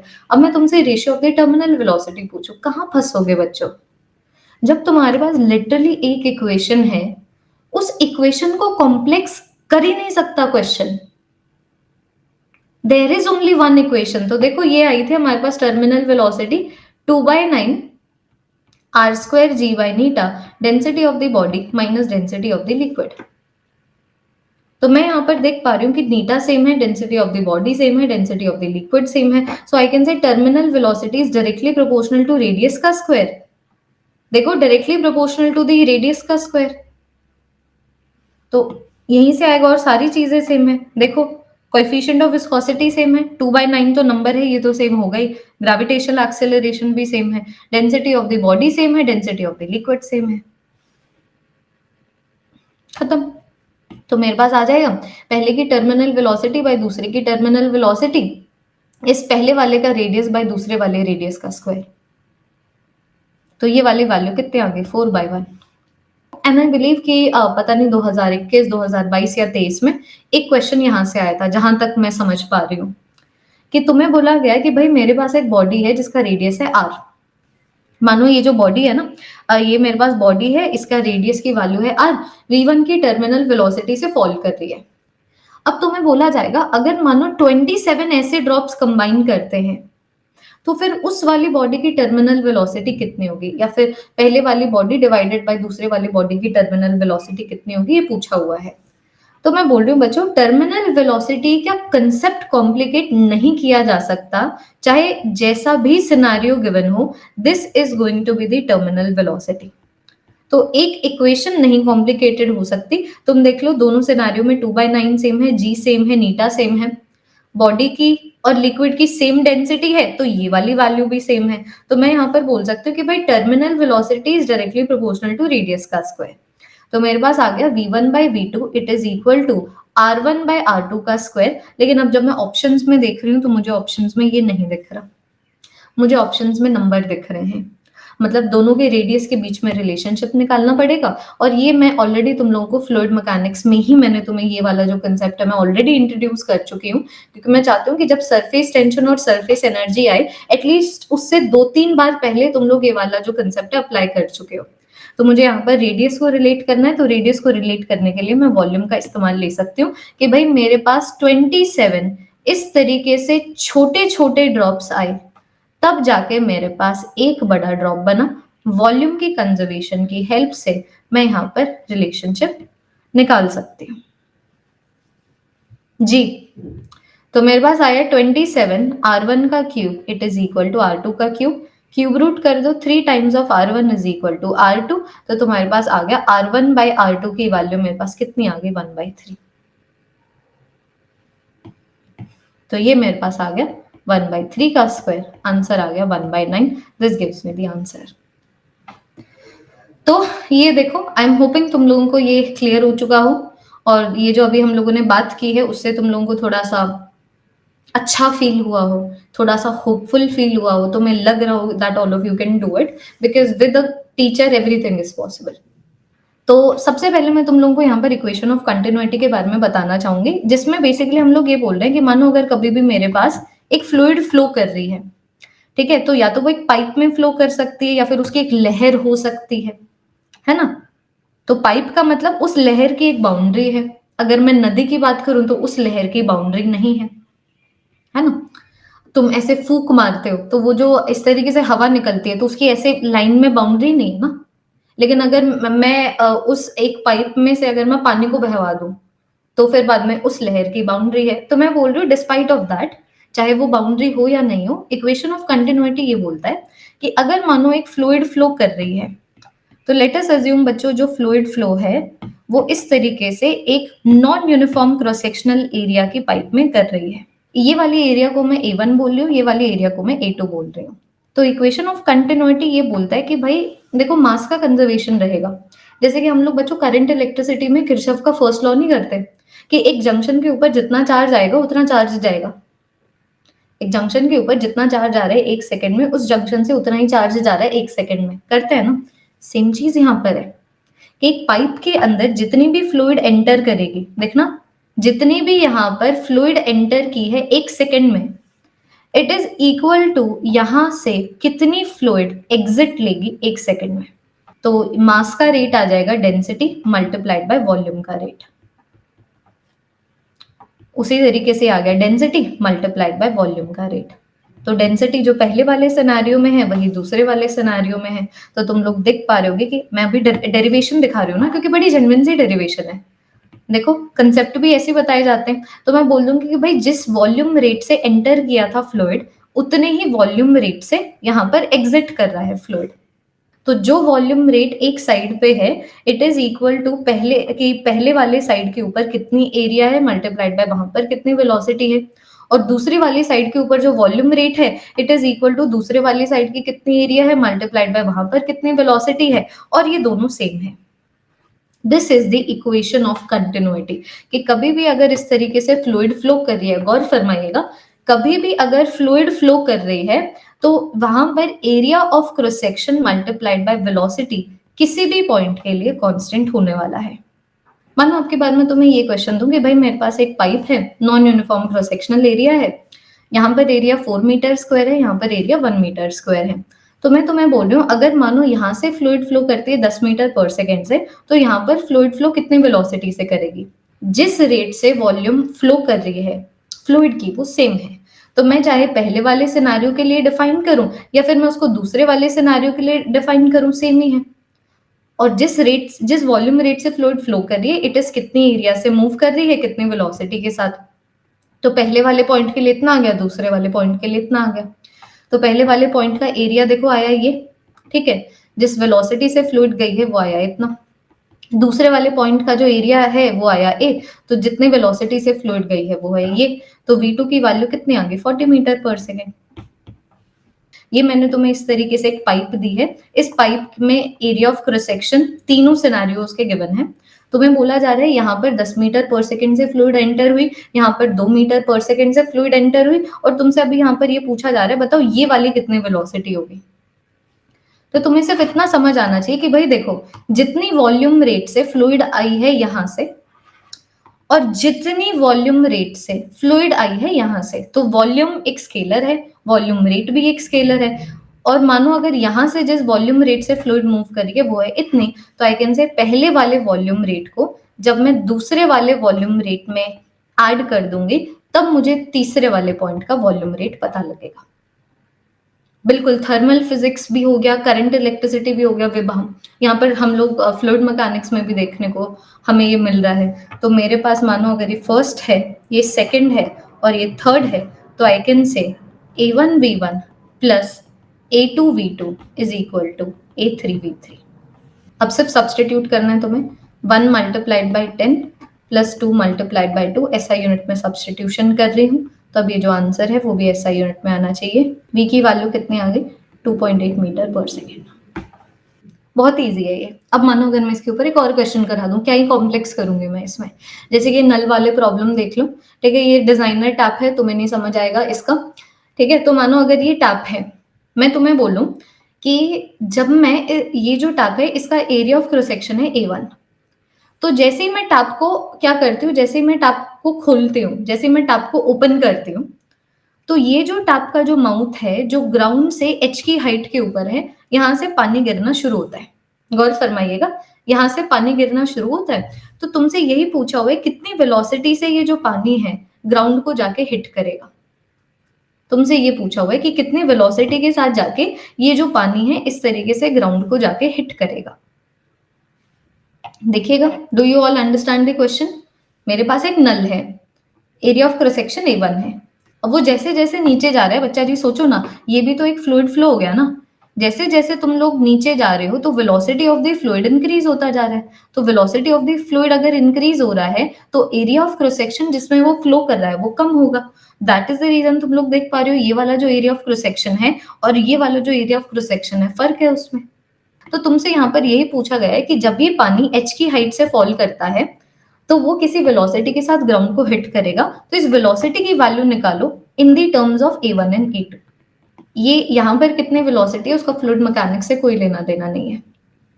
जैसे ही मैंने नल को ऑन किया, यहाँ से कुछ इनिशियल वेलोसिटी से यहाँ पर जो फ्लूइड है वो निकली होगी, H की हाइट तक फॉल करके उसकी वेलोसिटी V हो जाती है। तो ये मेरा काइनेमैटिक्स है। ये मेरा काइनेमैटिक्स है कि मानो अगर मैं नीचे की डायरेक्शन को पॉजिटिव ले लूं तो v square minus u square is equal to 2 times of positive g multiplied by positive h। So this is my kinematics. तो मेरे पास आ गया v का square is equal to 2gh plus u का स्क्वायर। तो v यहां से आएगा, तो मैं तो बोल दूंगी कि यार मेरा तो v निकल गया, ये देखो ये आ गया v। लेकिन तुम्हें ये वाली जो इक्वेशन है ऑप्शन में नहीं नजर आएगी। ऑप्शन में मुझे बोला गया है कि v की वैल्यू को a1 और a2 की टर्म्स में लिखो। तो मैं अभी अगर एरियाज को लेके आऊं तो इक्वेशन ऑफ कंटिन्यूटी को मुझे इस्तेमाल करना पड़ेगा कि भाई अगर इक्वेशन ऑफ कंटिन्यूटी से चलूं तो जो एरिया मेरे पास नल का था वहां से जिस वेलोसिटी से पानी निकला it is equal to area of cross section जिसके ऊपर पानी जमीन पे गिर रहा है मल्टीप्लाइड बाय कितने वेलोसिटी से गिर रहा है। तो ये लो u को मुझे गायब करना था तो u को मैं गायब इस तरीके से कर सकती हूँ। तो ये मैंने यहाँ पर सब्स्टिट्यूट कर देना है, आगे कोई कंसेप्ट नहीं है, कीजिए solve. So v square is equal to 2gh plus a2 का स्क्वायर v का स्क्वायर डिवाइडेड बाय a1 का स्क्वायर। अब यहाँ पर भी v स्क्वायर आ गया तो v स्क्वायर को कॉमन लेने के लिए दूसरी साइड लेके जाना पड़ा, तो v स्क्वायर को फिर कॉमन ले लूँ तो मेरे पास आ जाता है 1 माइनस a2 का स्क्वायर बाय a1 का square, this is equal to 2gh। खत्म। तो v की वैल्यू आ गई under root of 2gh by 1 minus a2 का स्क्वायर बाय a1 का स्क्वायर। भाई मेमोराइज मत करने लग जाना, डोंट मेमोराइज दिस। और समझ आएगा जब हम लोग आगे बच्चों बर्नौलीज करेंगे, लेकिन अभी के लिए इक्वेशन ऑफ कंटिन्यूटी हमारा खत्म हो चुका है। तो कंटिन्यू करते हुए डिस्कशन को, तो यहाँ पर मैंने तुम्हें बताया था कि फ्लूइड के अंदर भी एक फ्रिक्शन होता है। तो दो तरीके से डिफाइन कर सकते हो, एक तो वो फ्रिक्शन जो दो लिक्विड लेयर्स के बीच में है, और एक वो फ्रिक्शन जो उस बॉडी के ऊपर लगेगा जो फ्लूइड के अंदर फ्लो कर रहा है। तो सर्कुलर बॉडी अगर मानो मूव कर रही है फ्लूइड में तो उसके ऊपर कितना विस्कस फोर्स लगता है, वो हमारा स्टोक्स लॉ था, है ना। अब हम लोग जरा सा दूसरे सेगमेंट को भी निपटा देते हैं कि भाई कितना विस्कस फोर्स लगेगा दो लिक्विड लेयर्स के बीच में। तो देखो ये कंसेप्ट ही है बच्चों, ध्यान से देखिएगा। देखो ये मेरे पास इस तरीके से दो लिक्विड लेयर्स हैं, तो there is only a formula. मानो अगर ये वाली जो लिक्विड लेयर है इस तरीके से v1 की वेलोसिटी से मूव कर रहा है और ये वाली जो लिक्विड लेयर है v2 की वेलोसिटी से मूव कर रहा है, अगर इनका जो एरिया ऑफ क्रॉस सेक्शन जो मतलब जिस एरिया के साथ ये कांटेक्ट में है, अगर उसकी वैल्यू यहाँ पर a है और इन दोनों के बीच में डिस्टेंस की वैल्यू बच्चों अगर l है, तो मैं तुम्हें बोल रही हूँ कि यहाँ पर इन दोनों के बीच में जो विस्कस फोर्स होगा it is going to be directly proportional to first of all the relative velocity. और ये फ्रिक्शन का कंसेप्ट नहीं है, दो बॉडीज जो एक दूसरे के अगेंस्ट मूव करने की या तो कोशिश भी नहीं कर रही हैं, और मानो अगर दो बॉडीज मूव कर रही हैं तो सेम वेलोसिटी से मूव कर रही है तो तब भी फ्रिक्शन नहीं लगता। फ्रिक्शन के लिए रिलेटिव मोशन बहुत ज्यादा इंपॉर्टेंट है। तो उसी तरीके से अगर दो लिक्विड लेयर्स हैं बच्चों, जो दोनों लिक्विड लेयर्स मूव कर रही हैं, तो इन दोनों लिक्विड लेयर्स के बीच में जो विस्कस फोर्स लगेगा इनकी रिलेटिव वेलोसिटी पे डिपेंड करेगा। अगर ये लिक्विड लेयर 5 मीटर पर सेकेंड से मूव कर रही है और ये लिक्विड लेयर भी 5 मीटर पर सेकेंड से मूव कर रही है, मतलब इन दोनों के बीच में विस्कस फोर्स नहीं है। इन दोनों के कांटेक्ट, इन दोनों के एग्जिस्ट होने की वजह से सेम लिक्विड के अंदर ये दोनों एक दूसरे के ऊपर रेजिस्टेंस नहीं देंगे। इसीलिए जो विस्कस फोर्स है वेलोसिटी से डायरेक्टली प्रोपोर्शनल नहीं होता, रिलेटिव वेलोसिटी से डायरेक्टली प्रोपोर्शनल होता है। फिर ऑब्वियस ही बात है जितना ज्यादा एरिया ऑफ कांटेक्ट होगा उतना ही ज्यादा एक दूसरे के अगेंस्ट एक घिस पाएंगे, एक दूसरे को फ्रिक्शन प्रोवाइड कर पाएंगे। So it is directly proportional to the area of cross section जिसमें ये दोनों एक दूसरे के साथ कांटेक्ट में है। जितना ज्यादा डिस्टेंस होगा इन दोनों के बीच में ऑब्वियस सी बात है उतना ही कम विस्कस फोर्स ये दोनों एक दूसरे के ऊपर लगा पाएंगे। तो अभी मानो अगर मैं इन तीनों कंसेप्ट्स को अगर मैं एक साथ ले आऊं तो मेरे पास आ जाता है viscous force is directly proportional to, और फरमाइएगा सबसे पहले तो क्या, relative velocity, area of cross section divided by length. तो जब भी साइन ऑफ प्रोपोर्शनैलिटी जाएगा तो मैं अच्छे से पता है constant of proportionality viscous force से एसोसिएटेड कौन सा होता है, it is the coefficient of viscosity. So directly proportional to the coefficient of viscosity. तो मैं, और ये चीज बड़ी जेन्युइन भी होनी चाहिए कि भाई जितना ज्यादा कोएफिशिएंट ऑफ विस्कोसिटी होगा उतना ही ज्यादा मुझे विस्कस फोर्स देखने को मिलेगा। उसी तरीके से जितनी ज्यादा रिलेटिव वेलोसिटी है इन दोनों लिक्विड लेयर्स के बीच में उतना ज्यादा विस्कस फोर्स है। जितना ज्यादा एरिया ऑफ कांटेक्ट है इन दोनों के बीच में कॉमन क्रॉस सेक्शनल एरिया, क्योंकि कॉन्टैक्ट में तो ये है ही नहीं। नहीं बच्चों, यहाँ पर कॉन्टैक्ट का टर्म इस्तेमाल करना बहुत गलत बात है। Common area of cross section I should say, same he area दिया जाएगा ऊपर वाले का भी और नीचे वाले का भी, लेकिन फिर भी बात करने के पर्पज से तो कर ही सकते हैं कि मानो अगर मैं तुम्हें बोलूं कि भाई मेरे पास एक लिक्विड लेयर मेरे पास ये थी 5 मीटर पर स्क्वायर की, अब मीटर पर स्क्वायर के एरिया की, दूसरी मेरे पास 1 मीटर पर स्क्वायर के एरिया की थी। इन दोनों के बीच में विस्कस फोर्स निकालने को अगर बोले तो मैं तुम्हें बोल दूं कि ये जो एरिया है जो फॉर्मूला में आता है that is the common area. ठीक है, कॉमन एरिया बोले तो ये वाला एरिया, देखो ये एरिया कॉमन है ना, this area is common, so will take 1 metre square. आइए जरा सा इसके ऊपर एक क्वेश्चन करते हैं। पहला क्वेश्चन मैं तुम्हें बता देती हूँ। देखो ये दो लिक्विड लेयर्स हैं, ठीक है, ये दो लिक्विड लेयर्स हैं, ये 2 मीटर पर सेकेंड से मूव कर रहा है, 10 मीटर पर सेकेंड से मूव कर रहा है। इन दोनों में डिस्टेंस है 4 सेंटीमीटर। कोएफिशिएंट ऑफ विस्कोसिटी जो यहाँ पर इस फ्लूइड का है, ये दोनों फ्लूइड लेयर्स जिस फ्लूइड की बनी हुई है, तो विस्कस फोर्स की वैल्यू कितनी आ गई, नीटा ए एल, और यहाँ पर आ जाता है क्या, यहाँ पर आ जाता है इसे रिलेटिव वेलोसिटी। तो नीटा की वैल्यू आई मेरे पास 0.01, area of contact SI unit में आ गया 1, टर्मिनल टर्मिनल ने रिलेटिव वेलोसिटी इन दोनों के बीच में एसआई यूनिट के बेसिस के ऊपर आ गया 8, लेंथ की वैल्यू दोनों के बीच में जो डिस्टेंस है वो मेरे पास एसआई यूनिट की टर्म्स में आ गया इतना। मुझे वेलोसिटी से नहीं लेना देना है, मुझे रिलेटिव वेलोसिटी से लेना देना है। आंसर कितना आ गया, 2 न्यूटन। हाँ जी, फटाफट से, कोई दिक्कत की बात तो नहीं। मानो मैं तुम्हें बोलूंगी भाई यहां पर ये ग्राउंड था, ये कंसेप्चुअल डिस्कशन कर रहे हैं, हमारा टॉपिक खत्म हो गया viscous force between two liquid layers, अभी हम लोग कंसेप्चुअली डिस्कस करेंगे। आई एम वेरी श्योर तुम लोग अपनी मम्मी से एक बार तो पिटे होगे जब तुम छोटे थे, जब तुम लोगों ने दूध गिराया होगा। जैसे कि जब हम छोटे होते थे, डू यू रिमेम्बर, ऐसे जमीन पे बैठ जाते थे, जमीन पे बैठ के खाना खाते थे, मम्मी एक थाली लेके आती थी, एक कटोरी दाल, उसके साइड में थोड़ी सी सब्जी, फिर गेहूं की रोटी, उसके ऊपर मस्त इस तरीके से घी लगाया हुआ है या फिर मलाई लगाई हुई है, और साथ में दूध का ग्लास। तो अभी जब हम छोटे थे कभी कभी क्या होता था कि हम मानो कोई कार्टून देख रहे हैं या फिर अपने भाई बहन को ऐसे हाथ मारने के लिए ऐसे स्विंग आ रहा है हाथ का, तो कभी कभी वो दूध गिर जाता था। अब मैं चाहती हूँ तुम लोग इमेजिन करो कि वो दूध की 4 लिक्विड लेयर्स मैं यहाँ पर बना रही हूँ, ध्यान से देखिएगा। तो अभी तुमसे यहाँ पर यही पूछा हुआ है कि कौन से लिक्विड लेयर की जो वेलोसिटी है मैक्सिमम होगी और कौन से लिक्विड लेयर की जो वेलोसिटी है वो मिनिमम होगी। This is the question that is asked to all of you. तो क्या मैं बोलूं कि भाई जो ग्राउंड के साथ एग्जैक्टली कांटेक्ट में होगी वो तो रेस्ट के ऊपर आ जाएगी। ये देखो ये ग्राउंड के साथ बिल्कुल कांटेक्ट में ही है, तो ग्राउंड ने इसको पकड़ लिया। तुम जब दूध गिराते हो तो जिस पॉइंट के ऊपर दूध गिरता है वहां पर रह जाता है ना दूध, so that is the liquid layers. वो ऐसी लिक्विड लेयर्स थी जिनके ऊपर इतना विस्कस फोर्स लग गया कि वो आगे मूव ही नहीं कर पाई। तो ये जो मेरे पास लिक्विड लेयर है in contact with the ground, ये रेस्ट के ऊपर रहेगा। क्वेश्चन में इसको क्यों ही बोल रहे हैं, हम लोग तो कंसेप्ट ही डिस्कस कर रहे हैं। हाँ जी, तो यहाँ पर जो लिक्विड लेयर है, देखो इसके ऊपर जो विस्कस फोर्स है बिल्कुल मैक्सिमम लगा, तो ये वाली जो लिक्विड लेयर है वो रेस्ट के ऊपर रही। अब वैसे ही बच्चों, क्या मैं बोल दूं कि अभी इसके ऊपर जो मेरे पास ये ऑरेंज वाली लेयर है, इसके ऊपर तो बच्चों देखो विस्कस फोर्स मैक्सिमम लगा। इसको डायग्राम में बनाती हूँ कि भाई इसके ऊपर जो विस्कस फोर्स है बिल्कुल मैक्सिमम लगा। अब क्या मैं बोल दूं, ग्राउंड से ये वाली जो चिपकी हुई लेयर है, अब ये इसके ऊपर विस्कस फोर्स लगाएगी लेकिन कंपैरेटिवली कम विस्कस फोर्स लगाएगी। तो इसने इसके ऊपर कंपैरेटिवली कम विस्कस फोर्स लगाया, तो इसकी यहाँ पर छोटी सी वेलोसिटी v1 मुझे देखने को मिल जाएगी। अब ये वाली लेयर इसके ऊपर, बिकॉज अब डिस्टेंस और ज्यादा बढ़ गया है, और छोटा विस्कस फोर्स लगाएगी, तो यहाँ पर और छोटा विस्कस फोर्स मुझे देखने को मिला। तो छोटा विस्कस फोर्स मतलब यहाँ पर इसकी जो वेलोसिटी है कंपैरेटिवली मुझे बड़ी देखने को मिली। सो यू मस्ट अंडरस्टैंड, पहली लिक्विड लेयर जो ग्राउंड के साथ कांटेक्ट में होगी, क्या ये समझ आ गया, ये रेस्ट के ऊपर हो जाएगी, इसके ऊपर मैक्सिमम विस्कस फोर्स लगा है।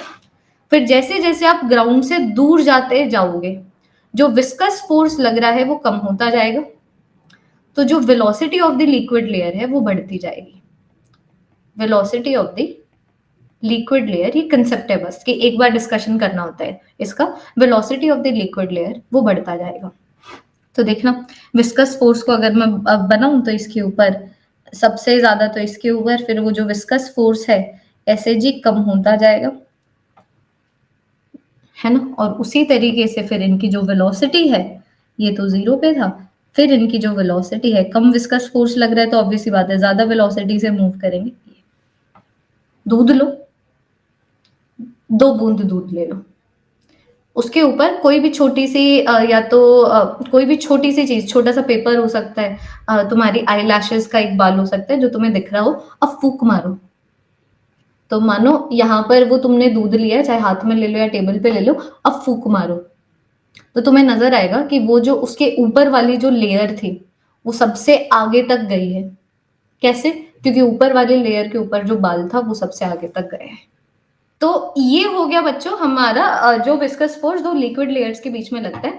तो अभी यहाँ पर ये देखना, ये भी कंसेप्चुअल डिस्कशन है कि ये जो फ्लूइड फ्लो करती है, बिकॉज अभी मैंने तुम्हें बताया कि अभी हमारा हाइड्रोडायनामिक्स शुरू हो चुका है, कि तो अभी हम लोग क्या कर रहे हैं, फ्लूइड के फ्लो को डिस्कस कर रहे हैं।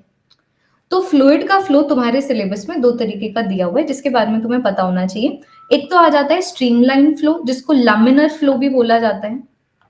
तो ये पाइप है, अब यहाँ पर 2 लिक्विड लेयर फ्लो कर रही है, 2 लिक्विड्स फ्लो कर रही है, एक जो स्ट्रीमलाइन फ्लो है और एक जहां पर टर्बुलेंट फ्लो है।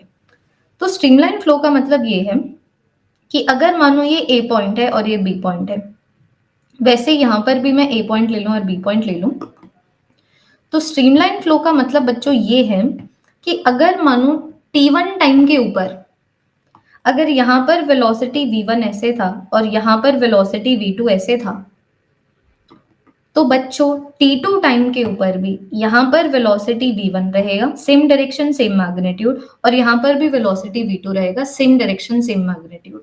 इसको इंग्लिश में क्या बोला जाता है? इंग्लिश में बोला जाता है point particle velocity will be same. ध्यान से सुनिएगा। अब लिक्विड फ्लो कर रही है ना बच्चों, तो मानो यहाँ पर एक लिक्विड का पार्टिकल आया, यहाँ पर एक लिक्विड का पार्टिकल आया, ये v1 से चला गया, v2 से चला गया, अब ये तो चले गए ना, अब पीछे से और पार्टिकल्स आएंगे। अब मानो यहाँ पर दूसरा पार्टिकल आया है ना, उसी तरीके से यहाँ पर दूसरा पार्टिकल आया, तो इस पार्टिकल की भी पहले वाले पार्टिकल जो यहाँ पर था उसी की तरह बिल्कुल सेम वेलोसिटी रहेगी। तो जो स्ट्रीमलाइन नहीं है वो टर्बुलेंट है। तो मानो अगर मैं तुम्हें बोलूं कि t1 के टाइम के ऊपर कोई एक पार्टिकल a पे था, वो ऐसे मूव किया, जो b के ऊपर था वो ऐसे मूव किया। अब t2 के टाइम के ऊपर दोनों पॉइंट्स के ऊपर अब अलग अलग पार्टिकल्स आए, तो अब जो पार्टिकल आया है वो मानो ऐसे मूव किया है, और जो यहाँ पर अब जो पार्टिकल आया है वो ऐसे मूव किया है। फिर बच्चों और अगले टाइम के ऊपर t3 टाइम के ऊपर अब यहाँ पर और पार्टिकल आए हैं, मानो यहाँ पर ये पार्टिकल आया है, यहाँ पर ये पार्टिकल आया है, ये मानो ऐसे मूव करे, ये मानो ऐसे मूव करे। सो this is what I am talking about. यहाँ पर एक पॉइंट की पार्टिकल वेलोसिटी सेम नहीं है, एक ही पॉइंट से गुजरते हुए डिफरेंट पार्टिकल्स सेम तरीके से नहीं मूव करेंगे। सो this is the basic meaning of streamline flow and turbulent flow. समझ आया? आइडियली फ्लूइड्स को जिस तरीके से मूव करना चाहिए वो ये है, जैसे आइडियली अगर मैं इंट्रिंसिक सेमीकंडक्टर की बात करूं तो उसकी कंडक्टिविटी होनी नहीं चाहिए, क्योंकि हर एटम दूसरे 4 एटम्स के साथ कोवलेंट बॉन्ड शो कर रहा है, तो कोई फ्री इलेक्ट्रॉन नहीं है, कोई होल नहीं है, उसकी कंडक्टिविटी नहीं होनी चाहिए, तो वो आइडियल सिनेरियो है। लेकिन हमने देखा आइडियली नहीं होता है ऐसा, रूम टेम्परेचर के ऊपर ही बॉन्ड्स टूट जाते हैं, और इसी थर्मल एब्रेशन की वजह से कंडक्टिविटी होती है। तो वैसे आइडियली फ्लूइड को जैसे बिहेव करना चाहिए वो स्ट्रीमलाइन है, लेकिन ऐसा नहीं होता। इसीलिए हम लोग को जनरली जो हम लोगों को फ्लूइड का जो फ्लो देखने को मिलता है स्ट्रीमलाइन नहीं होता, टर्बुलेंट देखने को मिलता है।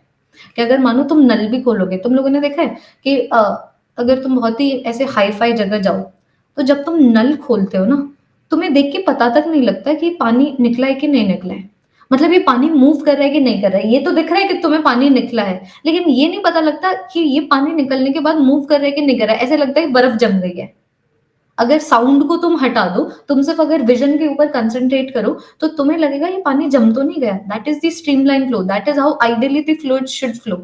अब मैं तुम्हें ये बोल रही हूँ कि स्ट्रीमलाइन फ्लो में क्या होगा ना, देखो जो लिक्विड के पार्टिकल्स बच्चों जो बिल्कुल यहाँ से इसके साथ कांटेक्ट में होंगे ना, in contact with the cylinder will be at rest. तो अगर मतलब क्योंकि वो पॉइंट है, वो एक ऐसी पोजीशन है वो पोजीशन है कि इस पोजीशन के ऊपर वेलोसिटी जीरो होगी। तो चाहे जितने भी लिक्विड पार्टिकल्स आए, जब वो ये वाले पॉइंट के ऊपर होंगे, उनकी वेलोसिटी जीरो होने वाली है। तो तुम्हें समझ अब आ गया होगा कि अगर मानो ये चीज टर्बुलेंट होती तो तुम्हें सिर्फ लामिनार समझना है, जो लामिनार नहीं है वो टर्बुलेंट है।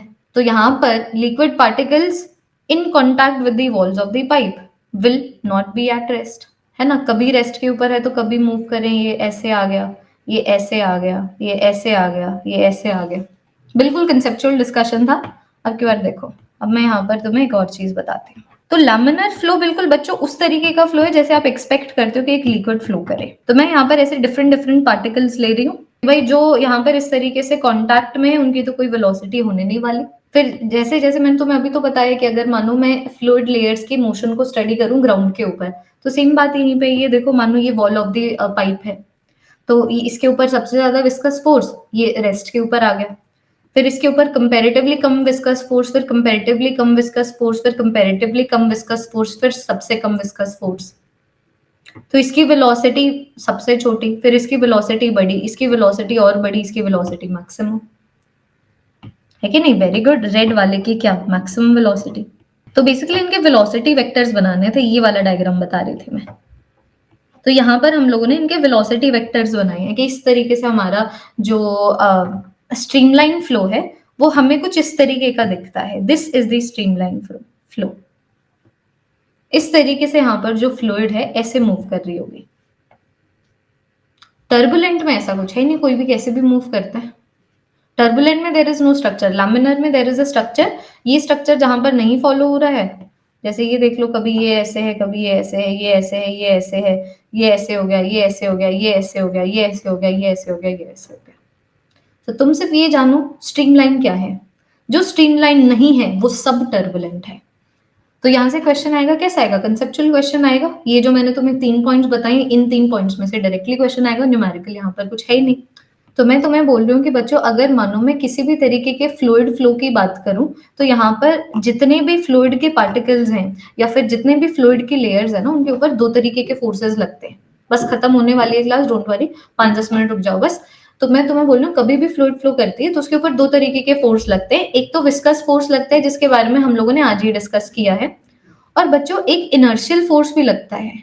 जैसे अगर मानो मैं विस्कस फोर्स की बात करूं, तो विस्कस फोर्स मेरे पास क्या आ गया, विस्कस फोर्स ये अभी हम लोगों ने देखा है, ये आता है viscous force, where v is the of course the relative velocity between the 2 layers.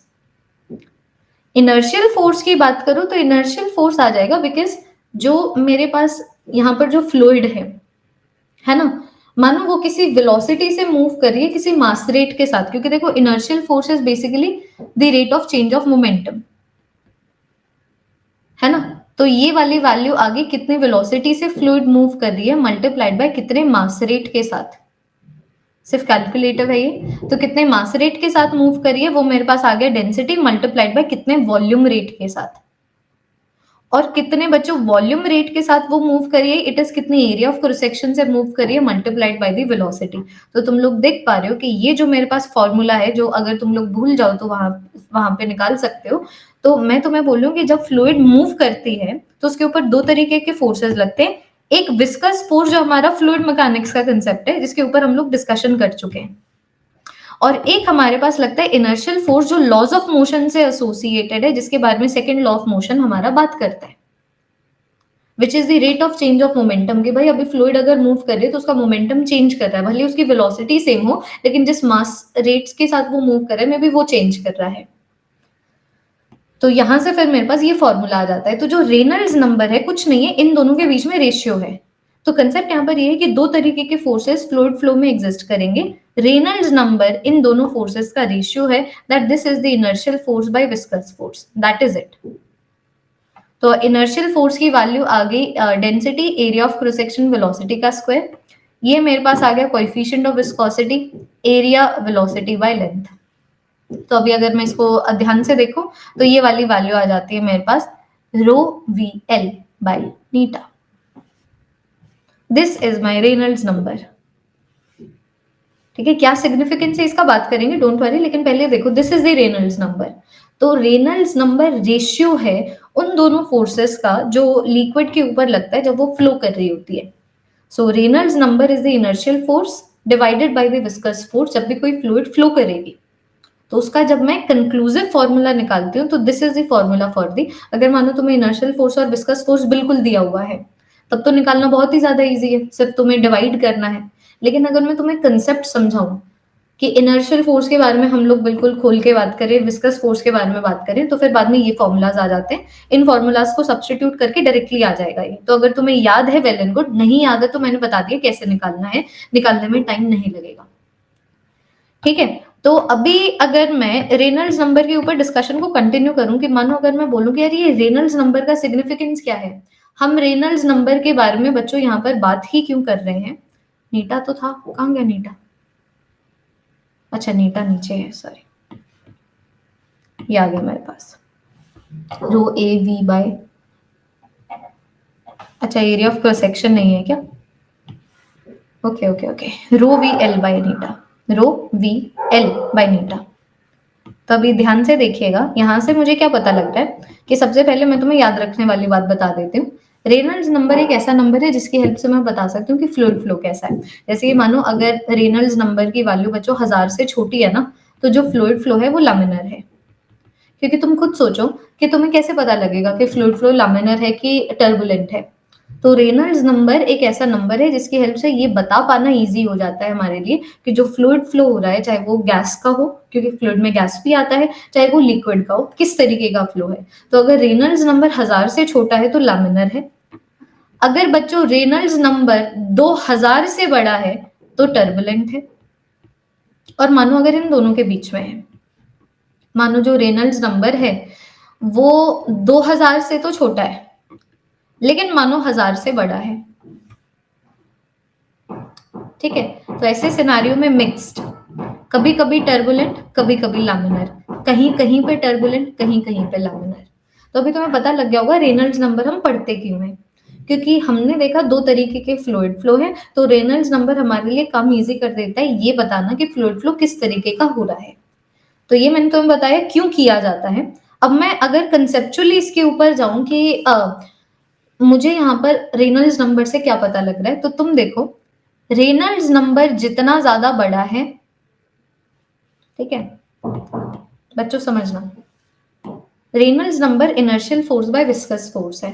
जैसे ना कैसे बोलूं मैं तुम्हें, अब ये मानो बच्चों अगर तुम जिंदगी में भागते रहो भागते रहो भागते रहो भागते रहो भागते रहो, कहीं पे कोई तुम्हें थोड़ा सा ठहराव देने वाला ना हो, तुम्हें रोकने वाला ना हो, कहीं तुम्हें कोई ये बोलने वाला ना हो कि थोड़ा सा रेस्ट कर, तुम्हें ये बोलने वाला ना हो that let it go a little bit, obvious ही बात है बहुत दिक्कत की बात होगी ना। तो ऐसे तुम मतलब बिल्कुल पागल हो जाओगे, कभी कुछ करोगे कभी कुछ करोगे। लिक्विड के पार्टिकल्स के साथ भी बिल्कुल ऐसे होता है कि बच्चों जो लिक्विड के पार्टिकल्स है उनके पास एक इनर्शियल फोर्स है कि अभी लिक्विड मूव कर रही है ना, तो मूव करती जाएगी करती जाएगी करती जाएगी, तो एक इनर्शियल फोर्स लग रहा है कि अगर लिक्विड मूव कर रही है तो भी लिक्विड रुक ही नहीं पाएगी, कहीं पे भी ठहराव आ ही नहीं पाएगा। तो अगर लिक्विड मूव कर रही है तो इनर्शियल फोर्स क्या करता है, उसके रैंडम नेचर को प्रमोट करता है। जो इनर्शियल फोर्स है वो क्या करता है, it makes the fluid flow turbulent, क्योंकि कहीं पे कोई ठहराव नहीं है, चलता जा रहा है चलता जा रहा है, तो कभी कहीं कैसे चल रहा है कभी कैसे चल रहा है, वही तो होता है टर्बुलेंट। तो जो इनर्शियल फोर्स है, I can say it makes the, और I can say it promotes the turbulent nature, या ऐसे बोलना चाहिए, क्योंकि इनर्शिया ये बोलता नहीं अभी मूव कर रहा है तो मूव करता रहे, हो गया अब जो होना था, अब मूव कर रहा है तो मूव करता रहे, यही होता है inertia. A moving body will keep on moving. तो इनर्शियल फ्लो क्या करता है, टर्बुलेंट नेचर प्रमोट करता है फ्लूइड फ्लो में। तो जैसे बोला जाता है friction is the necessary evil, तो हमें सेम चीज यहाँ पर देखने को मिलेगी कि जो फ्लूइड फ्लो है वो इनर्शिया की वजह से मूव करता जाएगा, फ्लूइड मूव करती जाएगी, तो विस्कस फोर्स उसको ठहराव देगा, उसकी रैंडमनेस को कैंसल आउट करेगा, लैमिनर फ्लो को प्रमोट करेगा। ऐसे बोला नहीं जाता friction is the necessary evil, laws of motion में भी करते हैं और यहाँ पर भी देख लो। तो अगर मतलब विस्कस फोर्स ना हो या फिर विस्कस फोर्स छोटा हो तो लिक्विड का लैमिनर होना बहुत ज्यादा मुश्किल हो जाता है। तो ये हमारे दोस्त हो सकते हैं, ये हमारी मम्मी हो सकती है, ये हमारे पेरेंट्स हो सकते हैं, हमारे भाई बहन हो सकते हैं, हमारे कुछ एक्सपीरियंसेस हो सकते हैं, हमारे कुछ अंडरस्टैंडिंग्स हो सकती है लाइफ के बारे में, कुछ बुक्स हो सकते हैं, कुछ पॉडकास्ट हो सकते हैं जो हमें बोलते हैं ठहरने को कि रुक भाई, शांत, एक दिन का ब्रेक ले ले, टाइम पे सो जा, बेटा खाना मत मिस कर, भाई हमें बिल्कुल तो मत भूल, कभी कभी बाहर भी निकल लिया कर, संजना कभी कभी कॉल कर लिया कर। तो ये वो लोग हैं जो इस तरीके से थोड़ा सा ठहराव देते हैं कि शांति, शांति। तो that is the work of the viscous force. तो इनर्शियल फोर्स उसको बोलता जा चलता जा चलता जा चलता जा, because that is how things are. तो विस्कस फोर्स उसको, बिकॉज विस्कस फोर्स क्या करेगा, मोशन को रेजिस्ट करेगा। तो इनर्शियल फोर्स उसको रैंडम मोशन प्रोवाइड कर रहा है, विस्कस फोर्स ने उसको रेजिस्ट कर लिया। So I can say it promotes, ठीक है, it promotes the laminar nature, the laminar nature of the fluid flow, of the fluid flow। तो अभी अगर तुम्हारी ये अंडरस्टैंडिंग है कि कौन सा फोर्स किस तरीके के नेचर को प्रमोट करता है, तो अभी तुम लोग फिर समझ पा रहे होगे, जितना ज्यादा रेनल्ड्स नंबर, इसका मतलब क्या, उतना ही ज्यादा टर्बुलेंट नेचर, उतना ही ज्यादा टर्बुलेंट नेचर। तो देखो तुम लोग एक फ्लूइड फ्लो में टर्बुलेंट नेचर को कैसे बढ़ा सकते हो, रेनल्ड्स नंबर को बढ़ा के। और रेनल्ड्स नंबर को कैसे बढ़ाओगे, फ्लूइड की डेंसिटी बढ़ा दो। जिस वेलोसिटी से फ्लूइड मूव कर रही है तुम लोग उसको बढ़ा दो। जो कोएफिशिएंट ऑफ विस्कोसिटी है फ्लूइड का उसको कम कर दो, क्योंकि अगर कोएफिशिएंट ऑफ विस्कोसिटी कम हुआ तो रेजिस्टेंस कम है, तो भागता रहेगा, भागता रहेगा, रैंडमनेस आ गई, रैंडमनेस आ गई तो टर्बुलेंट नेचर आ गया। तो ये है how do you increase the turbulent nature of the fluid. तो अगर तुमसे पूछा जाए that the fluid flow is going to be turbulent when the density of the fluid is more and the coefficient of viscosity is small. The laminar nature of the fluid can be increased by taking the fluid of less density, taking the fluid of high coefficient of viscosity। ऐसे conceptual questions आते हैं। यहाँ से अब मैं एक numerical question करा देती हूँ ताकि तुम्हें थोड़ी सी अंडरस्टैंडिंग आए। मानो मैं बोलूँ that a fluid is flowing in a pipe, उस फ्लूइड के कोएफिशिएंट ऑफ विस्कोसिटी की वैल्यू है जी 0.01 यूनिट्स, डेंसिटी की वैल्यू है 2 kg पर मीटर क्यूब, जो मेरे पास यहाँ पर जस्ट 1 सेकेंड, पाइप का डायमीटर है वो है 4 मीटर, और जो फ्लूइड की वेलोसिटी है 10 मीटर पर second. What is the nature of the fluid flow? अब यहाँ पर कुछ दिमाग लगाने वाला तो है नहीं, जैसे मैं बोलती हूँ सब्स्टिट्यूशन वाले क्वेश्चन सबसे भद्दे क्वेश्चन हैं, ज्यादा टाइम वेस्ट मत करना, तुम उन क्वेश्चंस को करके कुछ नहीं सीखते हो, do one and move on. तो रेनल्ड्स नंबर एक ही है ना, क्या था ये, rho A bloody rho l v by eta. तो डेंसिटी देखो कितनी है, डेंसिटी मेरे पास लिक्विड की 2 है, diameter of the pipe, obviously बात है लेंथ यहाँ पर क्या आएगा, पाइप का diameter is going to be the length, कि मतलब जो ये जो फ्लूइड फ्लो कर रही है ना उसकी विड्थ क्या है। सो एल इज बेसिकली, अगर मुझे यहाँ पर एल को थोड़ा सा एक्सप्लेन करना हो तो तुम एल को ले सकते हो as the width of the fluid flow, width of the fluid flow.